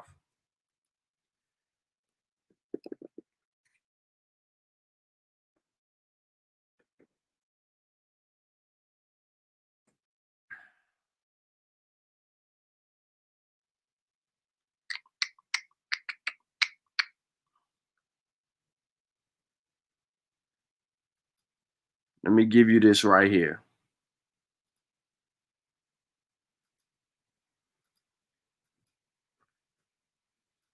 All right, Journal of Nature. All right, SARS-CoV-2 failure to infect or replicate in mosquitoes, an extreme challenge. Okay, so the abstract says this research addresses public speculation that SARS-CoV-2 might be transmitted by mosquitoes. To date, there has been no information nor evidence to suggest that the new coronavirus could be transmitted by mosquitoes. They go through an introduction and they give you the results here. In this study, the susceptibility of 3 mosquito species, Egypti, which was mentioned, Albopictus, which was not mentioned. I don't remember hearing that name, or the Quinque fascists, I probably said that out wrong, were determined through the intraocular inoculation with SARS-CoV-2 infection. Viruses were recovered from 13 to 15 mosquitoes collected within 2 hours of inoculation. It is possible that in the 2 negative mosquitoes, the inoculated virus lost infectivity during the holding period. No virus was detected in 277 inoculated mosquitoes collected, and the titrated at the point beyond 24H, suggesting a rapid loss of infectivity, the lack of replication after injection. So just out of that, man, you pretty much get the answer to your question. No virus was detected in them. So it's like they get it and then they lose it. So they get it and not retain it. So they're not able to transmit it. But this study was in, this recent study was in July of this year. Well, soon to be next year, last year. And, that's the answer to that. And I'm going to drop that in the chat for you in case you want to dig a little bit more into the research that was done and published in the Journal of Nature regarding mosquitoes. So that's not going to be the potential threat. The potential threat would be a new virus, a new pathogen emerging that could be transmittable from a mosquito to an animal to a human. See what I'm saying? So let me put it like this. I'm gonna put M plus plus A. A will be animal plus H in the chat. So mosquito to animal to human, but the mosquito could infect the animal and the human. But what if the mosquito bit an animal that actually retained whatever pathogen it encountered and then turned around and a human killed that animal and ate it? And you see what I'm saying? Like, it gets weird. It gets weird. So they looking at things like that, man. And I think that mosquitoes play an intricate part on the transmissal of potential threats, future threats, and that's why they study it. But this was a good bill. Argiviruses, you know what I'm saying? Not many people knew anything about that. I mean, arboviruses. Sorry, knew anything about arboviruses. You heard Unc mention this several times. Rift Valley, you'll hear that sometimes, and you got to deal with it how you want to deal with it from that perspective. But yo, what other questions y'all got, man? Anything y'all want to go back over? Remember, all the sources are in the description, in the link.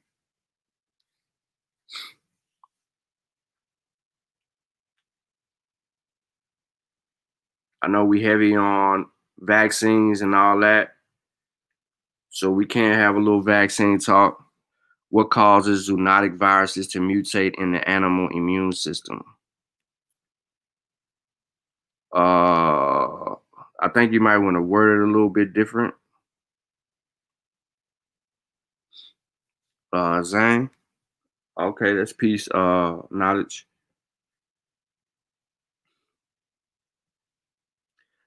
All right, so you have to look at a bat. So this goes back to bats. When you go back, for instance, I'm saying bats for a reason because we're not, where they dwell. They dwell in caves. They dwell in areas where people don't dwell at, and viruses can emerge or live. You know what I'm saying? Deep down in caves. Some of those caves could be at certain temperatures, like really, really, really cold caves, or you know what I'm saying, and viruses are trapped in certain pockets or holes inside of these caves. But a bat can go and fly in there and it can get introduced to that. Then the bat gets introduced to that, flies out into a general population in an area in a third world country where they may want to catch bats, and then they may be extracting something from bats, or they may be making bat soup, or they may be doing something with this particular bat. So now this bat has contained the virus, has introduced itself to a new pathogen, right? That's unknown to mankind. And next thing you know, it ends up in the population, trapped and exposed to a family of 5 people or 2 people, or it could be one person in particular. And that person kills it, cooks it, does whatever it does to it. You know what I'm saying? And that pathogen is now exposed to potentially transmitting from that bat to a human. Now, we all know that bats are like zoonotic, right? They can transfer anything to a human. If we come into contact with them and things of that nature, that's why some people fear bats, but there's also why people are doing bat research. And, once it gets to a human, it can keep going, and it can keep going because that human is going to expose it to 2 other people or another person that they may encounter, and that person is going to expose it to people that they're going to encounter, and then next thing you know, we got another pandemic on our hands. The best thing about this whole pandemic is being able to watch it actually take shape. You know what I mean? Even though they haven't fully confirmed, scientists haven't fully confirmed that this is how SARS-CoV-2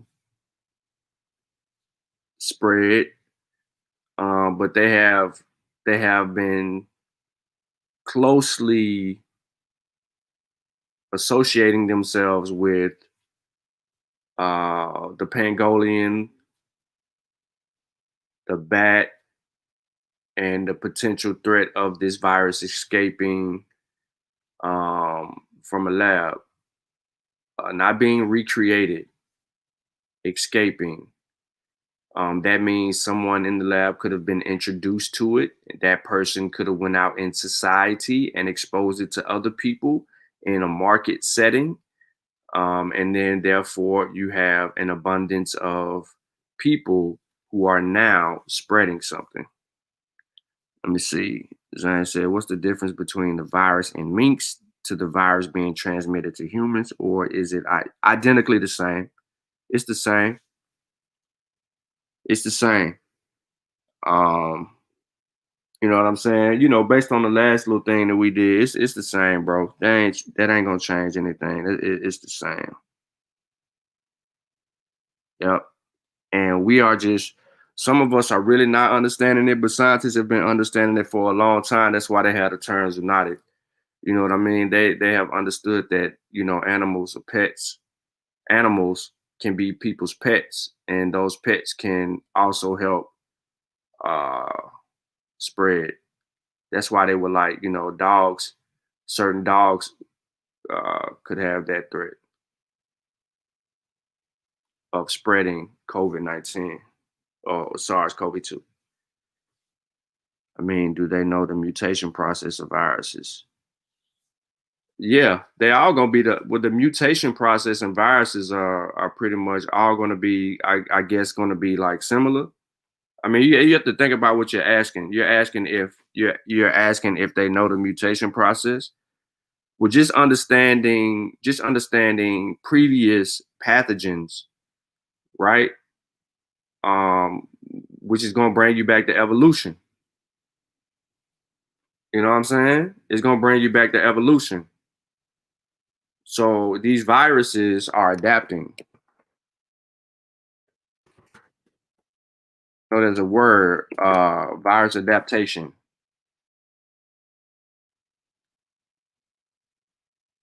And let me put it on the screen.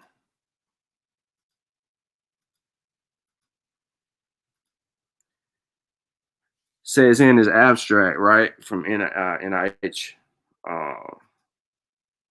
viruses adapt to their host by evading defense mechanisms and taking over cellular metabolism for the excuse me, for their own benefit. Alterations in cell metabolisms as well as side effects of antiviral responses contribute to symptoms development and viruses. Now, sometimes a virus may spill over from its usual host species into a novel one, where usually will fail to successfully infect and further transmit to a new host. However, in some cases, the virus transmits and persists after fixing beneficial mutations that allow for a better exploitation of the new host. This situation would represent a case for a new emerging virus. Here we report results from an evolution experiment in which a plant virus was allowed to infect and evolve on a naive host. After 17 serial passages, the viral genome had accumulated only 5 changes, 3 of which were non-synonymous. An amino acid substitution in the vital VPG's protein was responsible for the appearance of symptoms, whereas the substitution in the viral P3 protein was responsible for the appearance of symptoms, whereas one substitution in the viral P3 protein, statically contributed to exhibit severity. Now, DNA microarray analysis showed that the evolved and ancestral viruses affect the global patterns of the host gene expression in radically different ways. A major difference in that genes involved in stress and pathogen response are not activated upon infection with the evolved virus, suggesting that selections has favored viral strategies to escape from the host's defenses. Back to it here.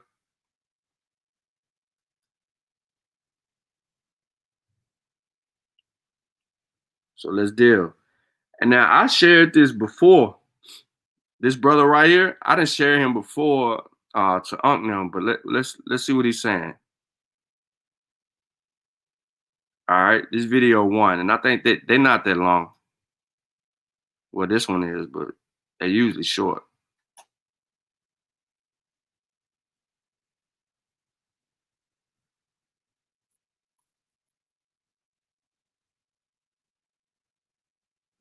Hi, I'm Paul Turner, and today I'd like to talk about the fundamentals of virus ecology and evolution. This is not designed to be a comprehensive overview, but rather an introduction to the very many ways that viruses interact with other organisms and how they evolve on the planet. I'm currently the chair and full professor of ecology and evolutionary biology at Yale University, and I also have an appointment in the microbiology program at Yale School of Medicine. So we can begin with a very fundamental question of exactly what is a virus? There are many ways of depicting the relationships between organisms on the planet as a way to catalog biodiversity. And evolutionary trees are generally the way that we use within evolutionary biology, a depiction of relatedness among biological species and groups. So for example, this is a depiction of the tree of life, but it's actually a pretty misleading one. Although many of the organisms are recognizable here, they're really mostly drawn from only one domain of life, the eukaryotes. These are the most recognizable animals, plants, etc., that most people are familiar with.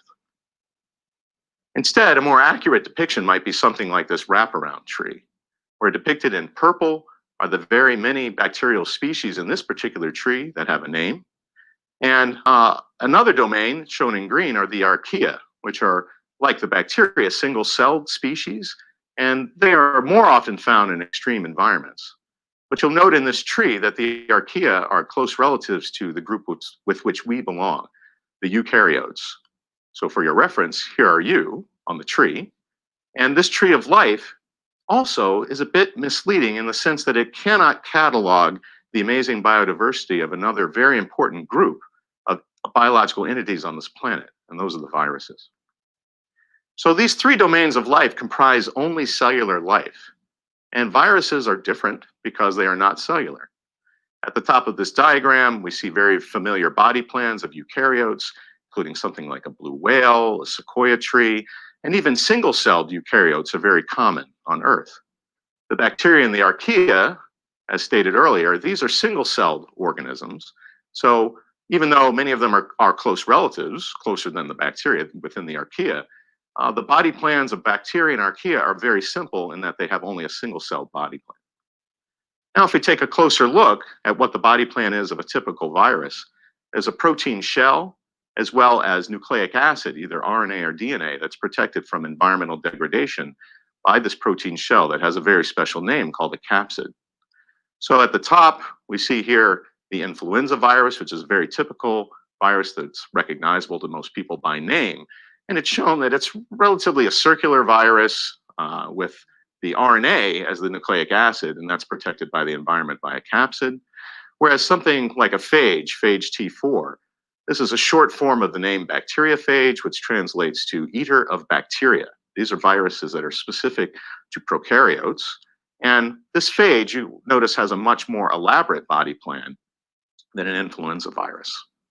But what they both have in common is nucleic acid that is protected by the environment by a protein shell called a capsid. A typical virus life cycle looks like this in its most simple form.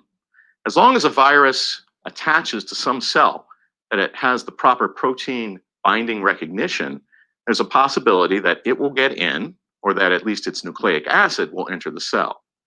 And at this point, the primary mission of a virus is to hijack the metabolism of that cell and divert those energy sources towards reproduction of viruses rather than normal cellular function. At this point, the particles can get to maturity within the cell, and they can be released and go on and infect other cells.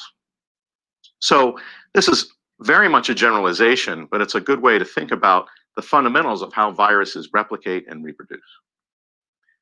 So now you can really think of biological entities, perhaps life, if you want to define viruses as living, as being split into two basic body forms.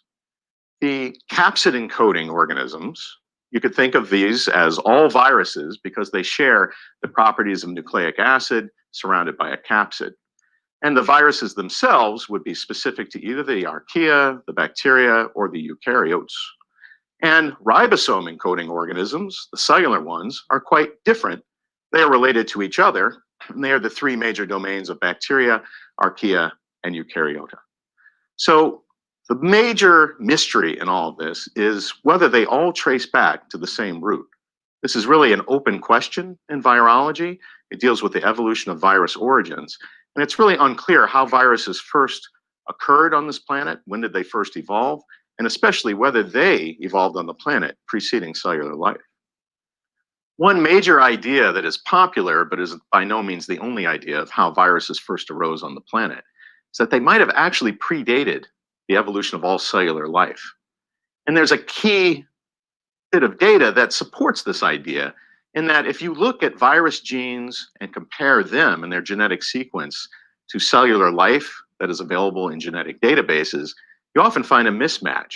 So that suggests that viruses are not simply some more fundamentally simple version of cellular life. Instead, they might be something really fundamentally different that might have predated cellular life altogether.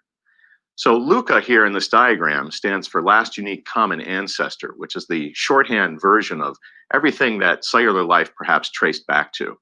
And this diagram is indicating that there might have been an ancient virosphere for which all the viruses that are infecting the archaea, the bacteria, and the eukaryotes existed alongside in this time period or even predating LUCA. And that today we see this amazing biodiversity of virus types, but they might have been here billions of years ago, even before cellular life.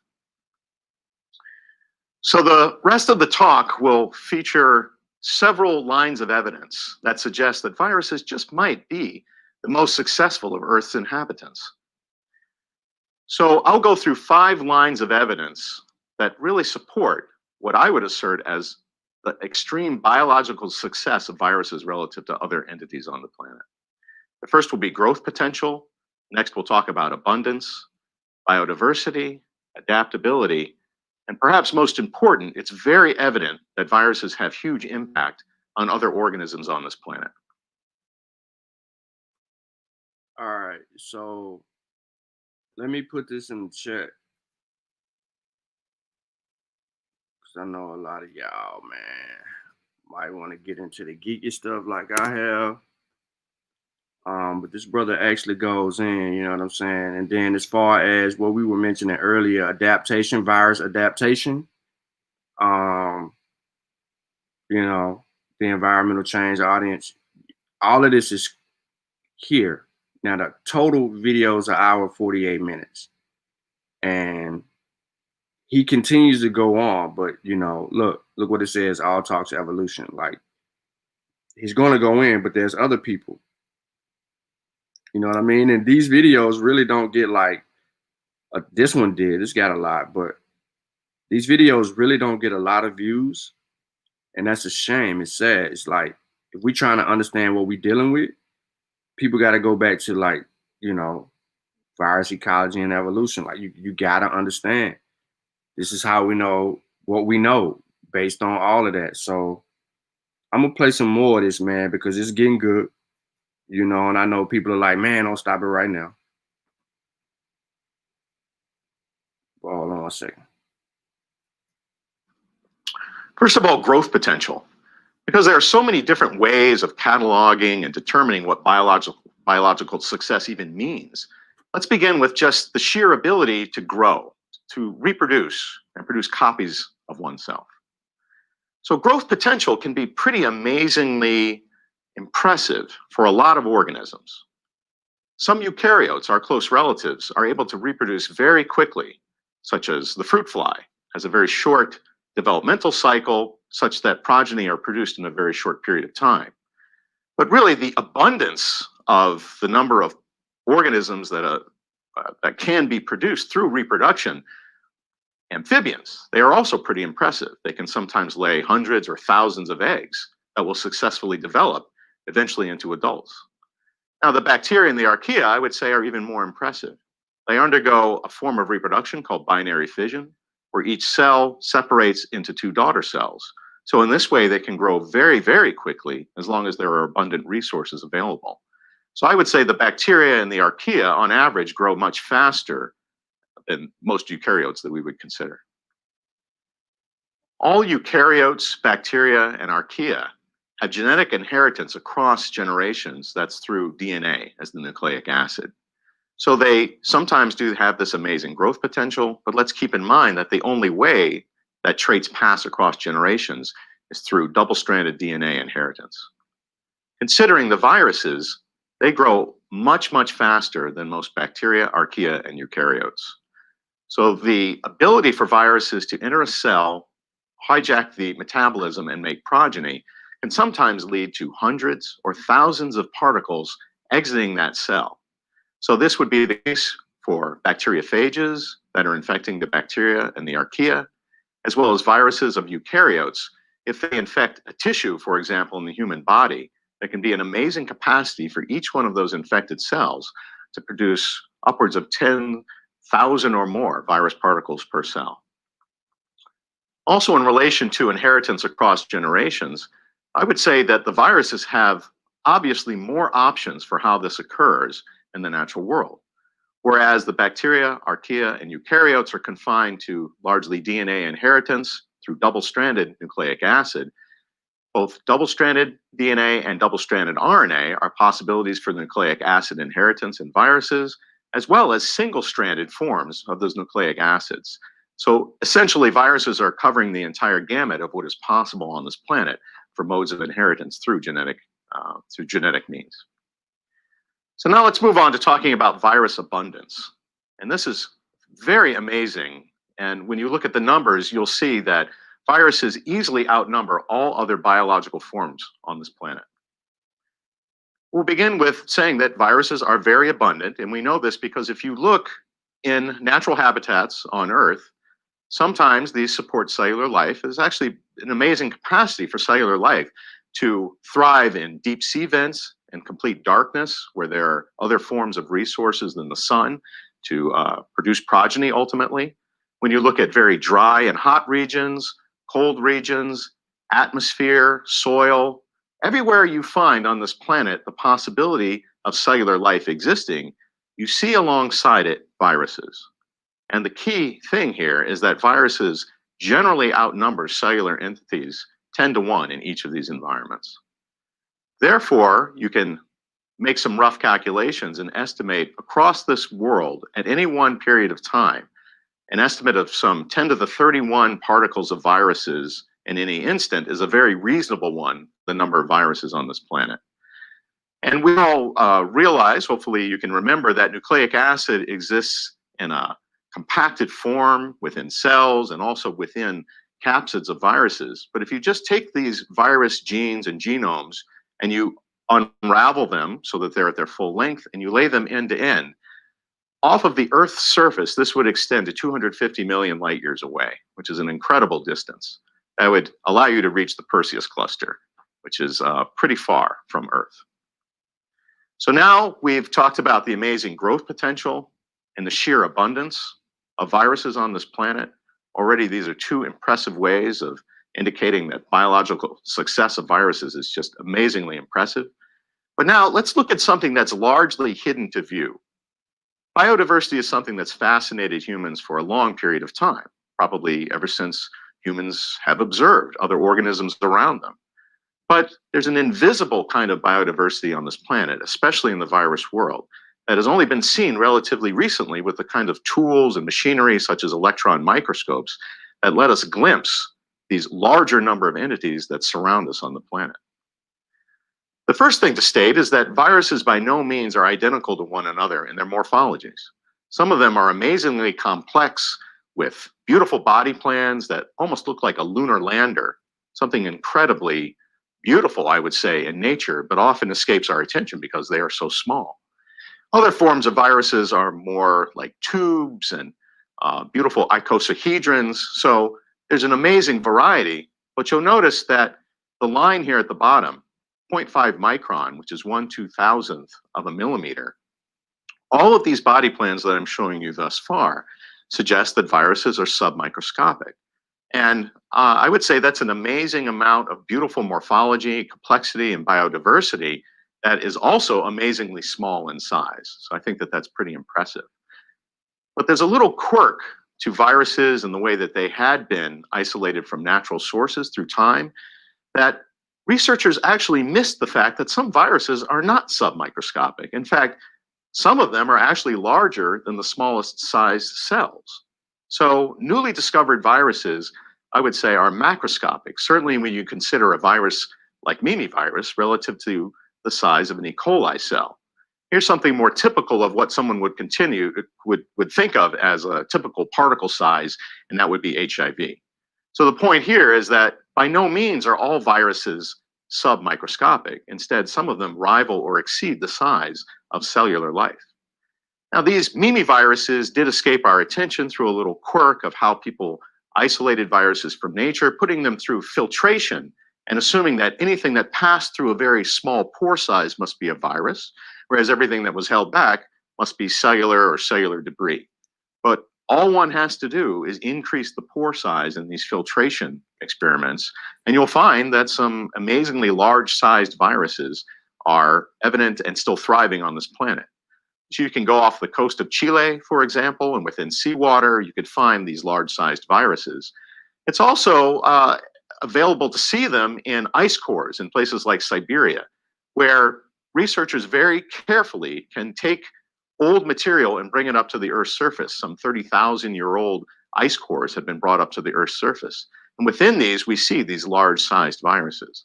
That alone indicates that large-sized viruses are certainly not anything new. They've been around on this planet for some period of time, and they merely escaped our attention through quirks of methodology. And the natural history study of viruses is something that I would say is certainly thriving. There are entire research programs that can go into places like Yellowstone Park in the USA, where there are certain extreme environments, especially hot springs.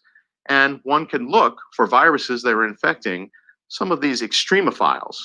And it's very easy to find that these viruses are completely new to virus family classification. We see body forms, and ultimately, when one characterizes these viruses through genetics, they are not at all closely related to other virus families that have been described in the past. So I would say that natural history is alive and well in virology. And it is possible to go out and very easily in nature isolate material that shows you very new viruses that are entirely new to biological classification. Adaptability. So this is the ability for organisms to interact with their environment, to undergo selection, to become better adapted through time so that they create a better match to their environment. Darwin was the one who best articulated this through the process of natural selection. So we will now talk about how viruses have an amazing capacity on average to adapt, and this certainly contributes to their biological success on the planet. So Darwin had a way of explaining natural selection that was beautifully elegant. Essentially, if you have these four components, you could think of natural selection occurring in any biological system with inheritance, no matter whether it's on Earth or when we ultimately probably will discover life elsewhere. So if the individuals in a population vary from one another, and if that variation is heritable, if it could be moved across generations, one can expect that some of those variants are going to be better advantaged than others in surviving or reproducing according to whatever the details are of the environment or the ecology that they experience. So ultimately, the population should change genetically or evolve to reflect the ones that are the most successful variants. And if all of this is in place, then evolution by natural selection can occur. Darwin best articulated this idea in his most famous book, On the Origin of Species. A great example of this comes from the virus world, where HIV is, of course, a very important biomedical problem that humans face, HIV that can ultimately progress to AIDS through infection. But not too long after the AIDS epidemic occurred, there was a wonder drug called AZT that people thought would be the thing that would just eliminate this problem. Without going into the details, the ability of AZT is to disrupt HIV's capacity as an RNA virus to enter a cell, replicate to turn into a DNA form that inserts into the genetic material, and then exits the cell again as RNA. And this lifestyle in viruses we call a retrovirus. Let me stop. Let me run this back. This video 3 years old, by the way. The video's 3 years old. All right. Book On the Origin of Species. A great example of this comes from the virus world, where HIV is, of course, a very important biomedical problem that humans face, HIV that can ultimately progress to AIDS through infection. But not too long after the AIDS epidemic occurred, there was a wonder drug called AZT that people thought would be the thing that would just eliminate this problem. Without going into the details, the ability of AZT is to disrupt HIV's capacity as an RNA virus to enter a cell, replicate to turn into a DNA form that inserts into the genetic material, and then exits the cell again as RNA. And this lifestyle in viruses we call a retrovirus. So here's the problem with treating HIV as an RNA virus that has an amazing mutational capacity with only a single drug. Ultimately, we would expect that drug to fail. And unfortunately, we only observed this when AZT became popular and used as a drug, and it was seen to widely fail through time. All right, so that answers the question on how they don't have an mRNA vaccine for AIDS as well. Okay, we're looking on the screen as mutation things, and because of previous research. So as it continues to evolve, they'll go ahead and deal with it on another perspective. But hopefully soon they'll be able to hone in on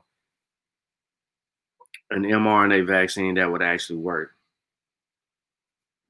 So through mutation, virus populations can change, especially RNA viruses, which have no ability to correct the errors that just simply occur in the replication process. So in this diagram, you see how an infection could begin with an HIV population that is identical to one another and would be entirely susceptible to AZT. And through time, because of this error ability in the virus population, you're going to have partially resistant or fully resistant forms of the virus simply show up. And these would be resistant to AZT either partially or completely, as shown in the diagram. And importantly, keep note of this. All of that variation occurs before any AZT is brought into the human patient. So ultimately, what happens is very similar to what we see with evolution by natural selection. In fact, it's identical, and it's a great description of it. The individuals vary, the variation is heritable. Some of those variants are advantaged when AZT eventually is the ecological challenge that the population experiences. And then ultimately, those variants take over the population, or it evolves, so that the entire population has escaped AZT as the drug that would ordinarily, we would hope, control it. So unfortunately, this was observed in every single patient who was administered AZT. It either happened very early on if those mutations occurred early, or later on if they just happened to occur later. But ultimately, the unfortunate outcome is that AZT always failed. HIV and other disease scourges of humans that are caused by virus infections are not new. Many of them we can find evidence of having occurred in human populations long ago. When one looks at hieroglyphics, mummified remains, artwork from older populations of humans from ancient times, this reveals the antiquity of virus diseases.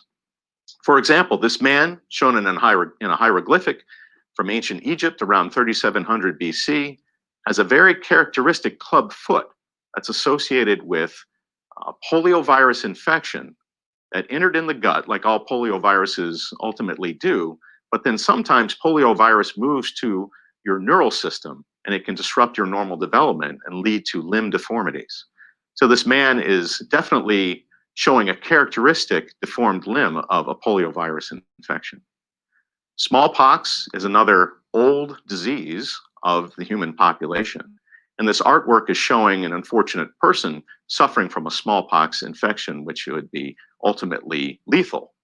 And fortunately, we don't worry about smallpox anymore because there was a global vaccine campaign that eliminated it as a natural thing that would infect humans.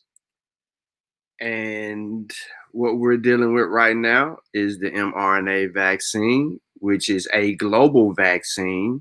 So there will be a global effort to try to deal with it as they did the smallpox once upon a time.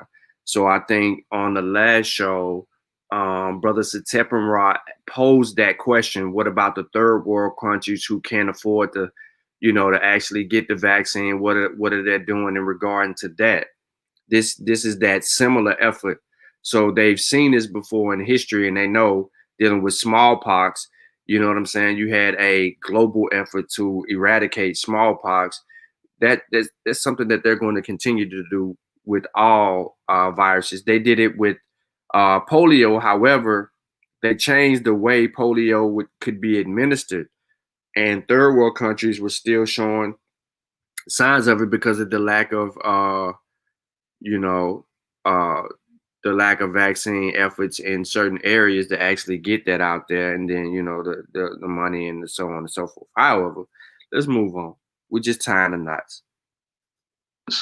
But the point is that we can find through this ancient material that humans and older populations have left behind that humans have been suffering virus diseases for a very long time. I would assert that probably this has happened as soon as humans evolved as a species on the planet, there would be viruses that would challenge their health. So I'd like to end with talking about the impact in general that viruses have on other organisms on this planet. And this is really quite profound.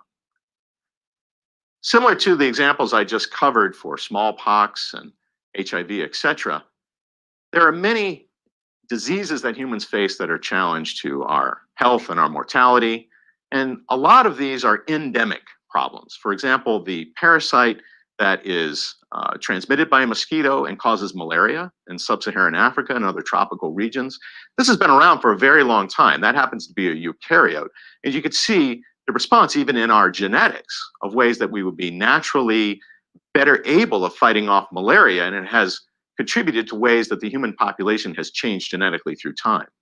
But that's different than an epidemic that is highly deadly and rises in frequency very quickly and impacts a lot of, in this case, humans through mortality, something that happens very quickly.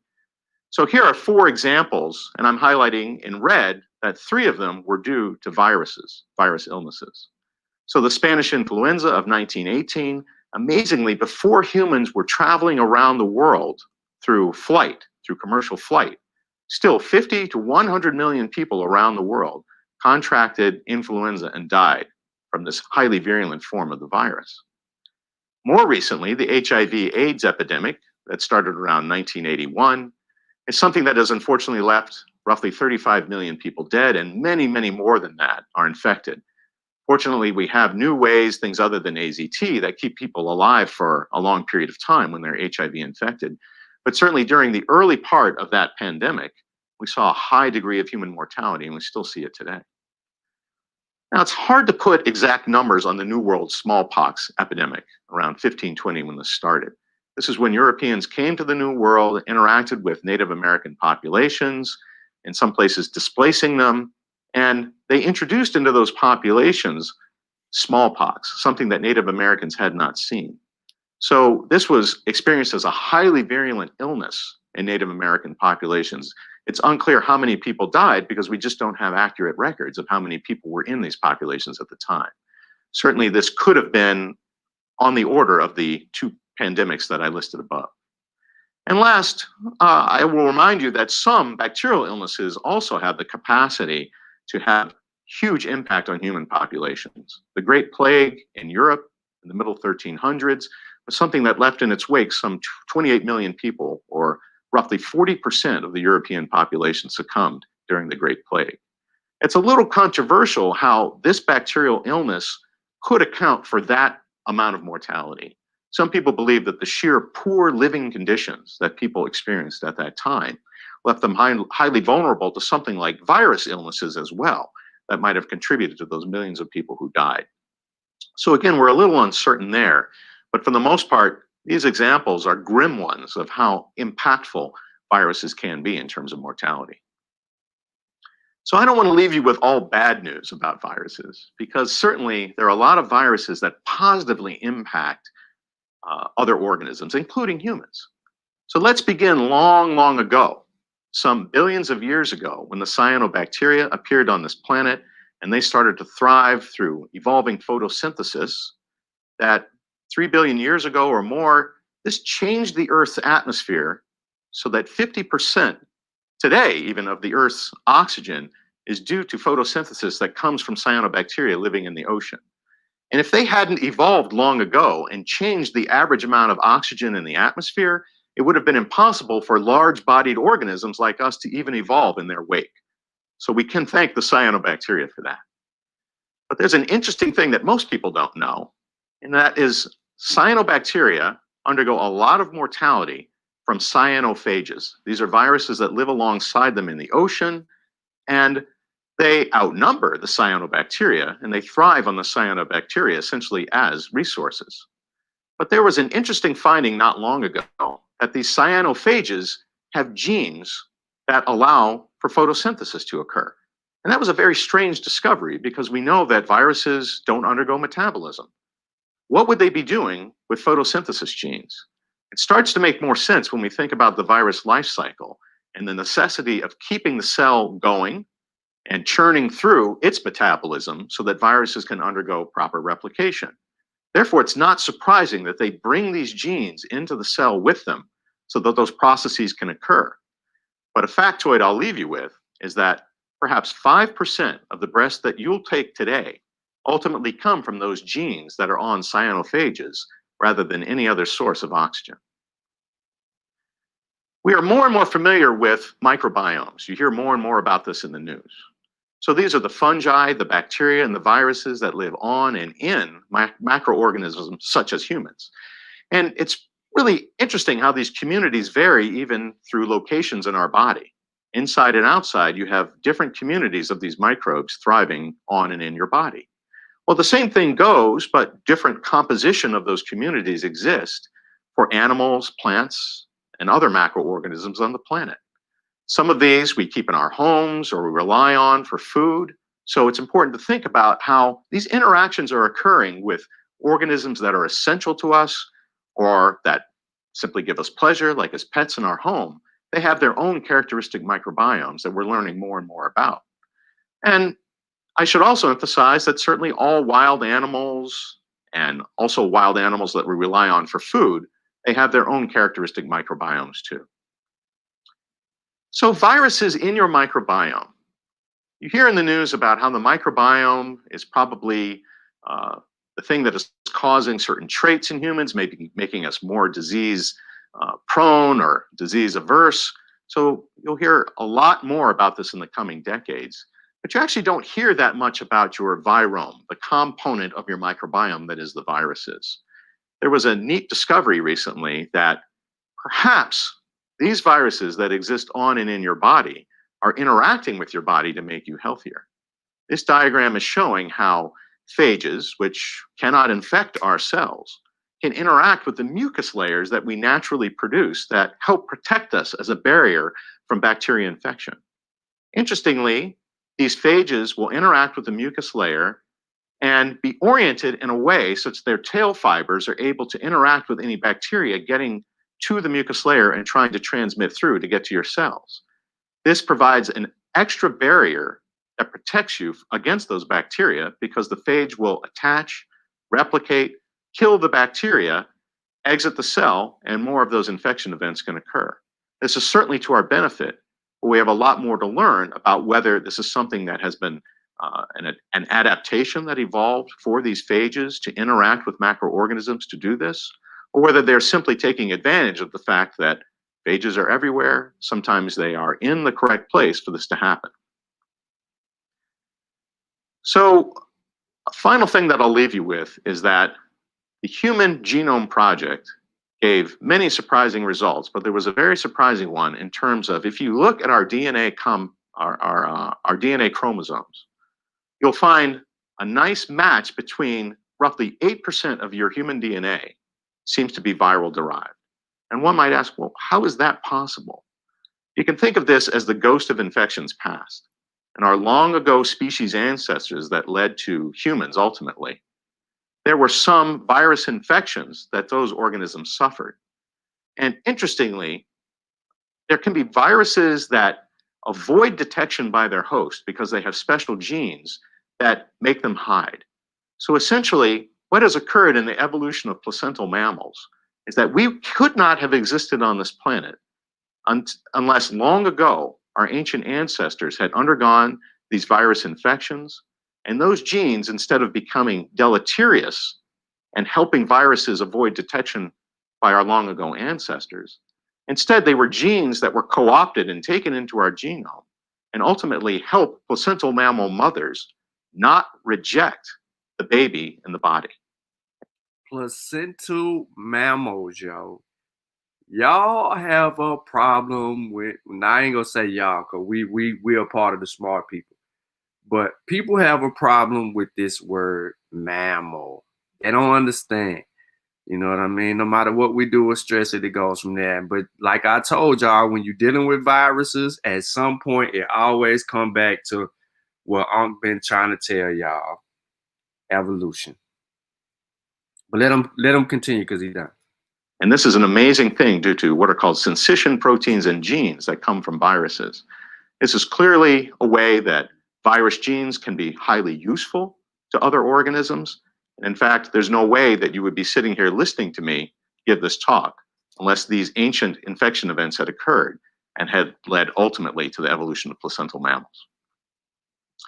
So I've covered a lot of evidence for what we would say indicate that viruses are the most biologically successful entities on this planet. If you look at their growth potential, their abundance, and their biodiversity, they simply outnumber and can grow faster and produce a larger number of forms than any other organisms that we know of. In addition to that, they can interact with other organisms in their environment and have an amazing capacity to adapt to environmental change, which I find completely fascinating because essentially viruses cannot control where they go in the environment. And yet they can encounter environments that are challenging to them and improve through time, through adaptation by natural selection. Ultimately, their impact on the rest of the biological world is profound and immense. And literally, we thank viruses for some genes that they have devoted and given to us in our genome. And this is something that has clearly impacted positively the human species through time. Yeah. So what y'all think about that there? Because we ain't even got into the virus adaptation, environmental change, and audience. But just the introduction video and basically dealing with viruses, you know what I'm saying? Goes from there. Like sometimes we do got to go backwards to go forward. So, you know, like, I don't know if anybody want to really add. I'm going to tell you, when I got on this trip the very first time, it was because I was refuting somebody on Facebook when they were talking about like vaccines and things of that nature. It was basically some Hebrews at the time, I believe, because I was rebutting a bunch of stuff regarding the Hebrews and the pyramids and the Hebrews and medicine and all of that old stuff. And I think this right around the time I think Unc2 was having a discussion before he had a discussion with Suspect, but Divine Suspect. But you know, we did that. We did it on Garfield's show. I did it a long time ago. Then I came back and did it on Garfield's show again. And we you know what I'm saying? We kind of went in depth. And then, you know, months later, you know, on the vaccine tip, and he harder, and he getting ready for potential debate come down the pike. And then next thing you know, after the debate, there's a pandemic. And then all year we've been talking about this.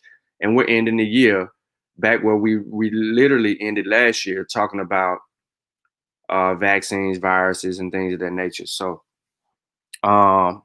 this is why virus adaptation was key and essential to everything else, because not only what you asked in the question, Zane, but just also understanding the evolution of a virus and how, you know, it goes back to that, you know, that single organ, well, that bacterium to help get everything going. This is also proof positive that viruses have been on Earth longer than we have. You know what I'm saying? You know, people can't fathom that, but we're not that old. But these viruses and that bacteria out there in the world, way older than us. Way older than us. And they teaching us lessons.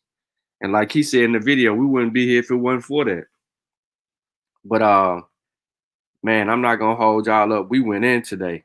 We talked about Rift Valley fever, the role of RNA interface. We talked about the risk of arboviruses. We let 12 teach us about the arboviruses. We got into the latest news about vaccines and people with allergic reactions and things of that nature at the beginning. This was an action-packed episode, all science. You know what I mean? You know, originally at the beginning we addressed some comments that were made on the Mossy YouTube channel from a previous show yesterday. Yeah, that's it. Single cell organisms. Bam. We kind of did a whole lot of stuff. I would love to come back to the virus adaptation environmental change video. But let me see something real quick. Yeah, that's 47 minutes. And, you know, it's just more lessons for us to learn. So maybe in the future, we'll come back to this. I don't know. You know what I'm saying? We still learning as we go.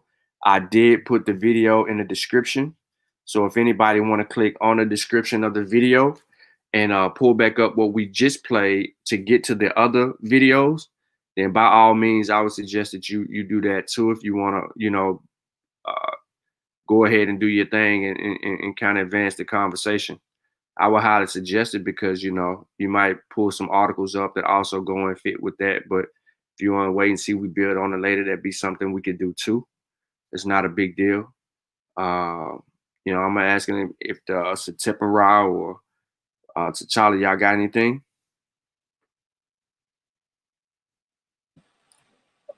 Go ahead, Satep. Juju said we got time. I actually, yeah, I know we got time, but I actually I need to go somewhere. I want to hop in my car, go somewhere, take care of something, and then come back. But later, Kofi get ready to go live too, ain't he? I don't know. I think. I don't know. Hey, Satep, wasn't you trying to say something?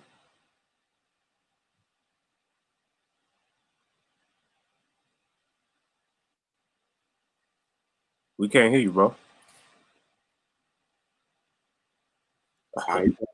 Yeah, so I don't know if Kofi is going live. I know tonight on Kofi Pie Research Team on the channel, you know, we got our destruction of Black civilization that we're gonna deal with. Y'all hear me? Yeah, we hear you now. What's up? No, Mark. I was asking if you had anything you wanted to get into.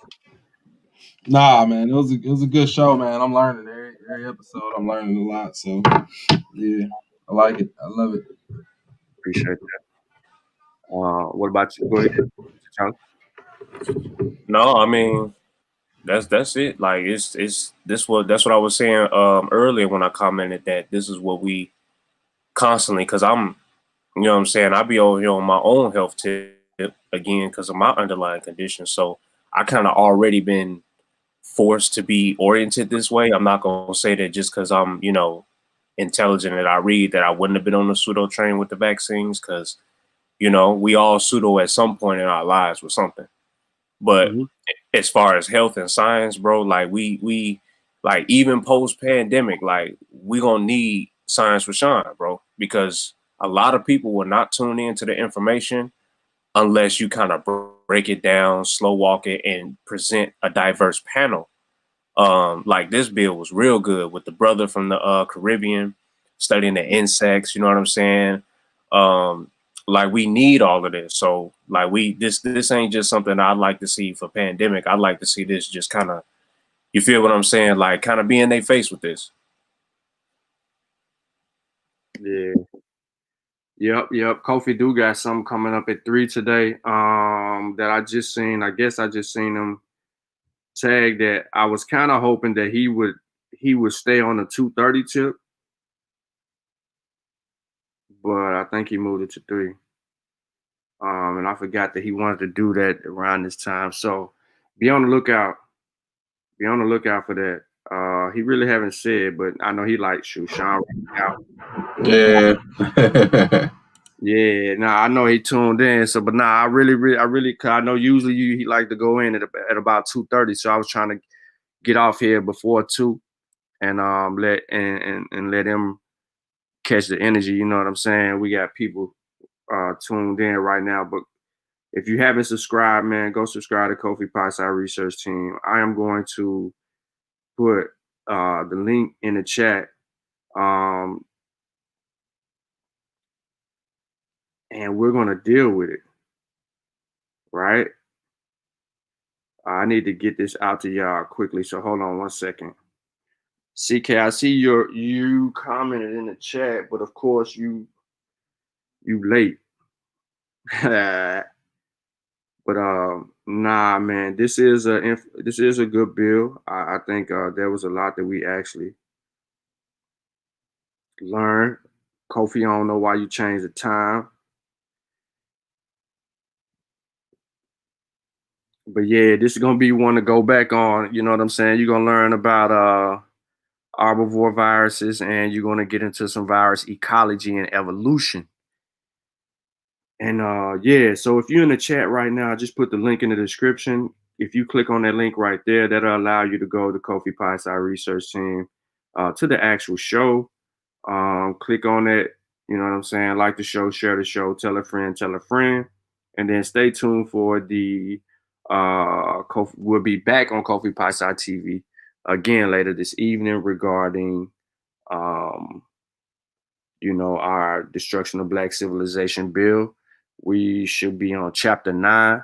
So if you haven't read chapter 9, go ahead and get into chapter 9 before we build a night, and we will talk about that. We'll talk about that later on. Hey Shawn, that show ain't for another hour. Yeah, I know. What you trying to say? No, I was just saying, you got time to do your running or whatever. Oh yeah. So yeah, absolutely. So yeah, I'm gonna go do my running, man, and then I'm gonna get back, and even still, I'll be able to tune in based on where I'm at. And I you know, hey, listen, everybody should tune into that show. I'm just gonna tell you just like that. If you listening to me right now, yo, you need to tune into that show, because that show gonna be something to deal with. And like I said, this is recorded. This dang it, wow, this is a long video. So hopefully people will go back and review this, whether you view it in segments or whether you view it in, you know what I mean, review the whole thing out again. You know, it's over 2.5 hours. So hopefully y'all will learn something from it. On that note, man, y'all already know how it goes. Shimim Hotep.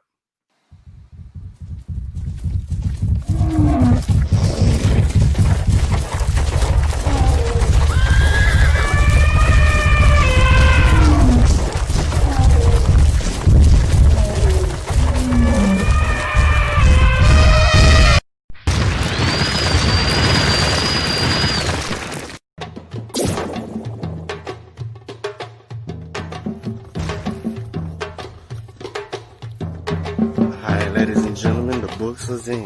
The books are in. Yep. They in. Mm-hmm. They're here.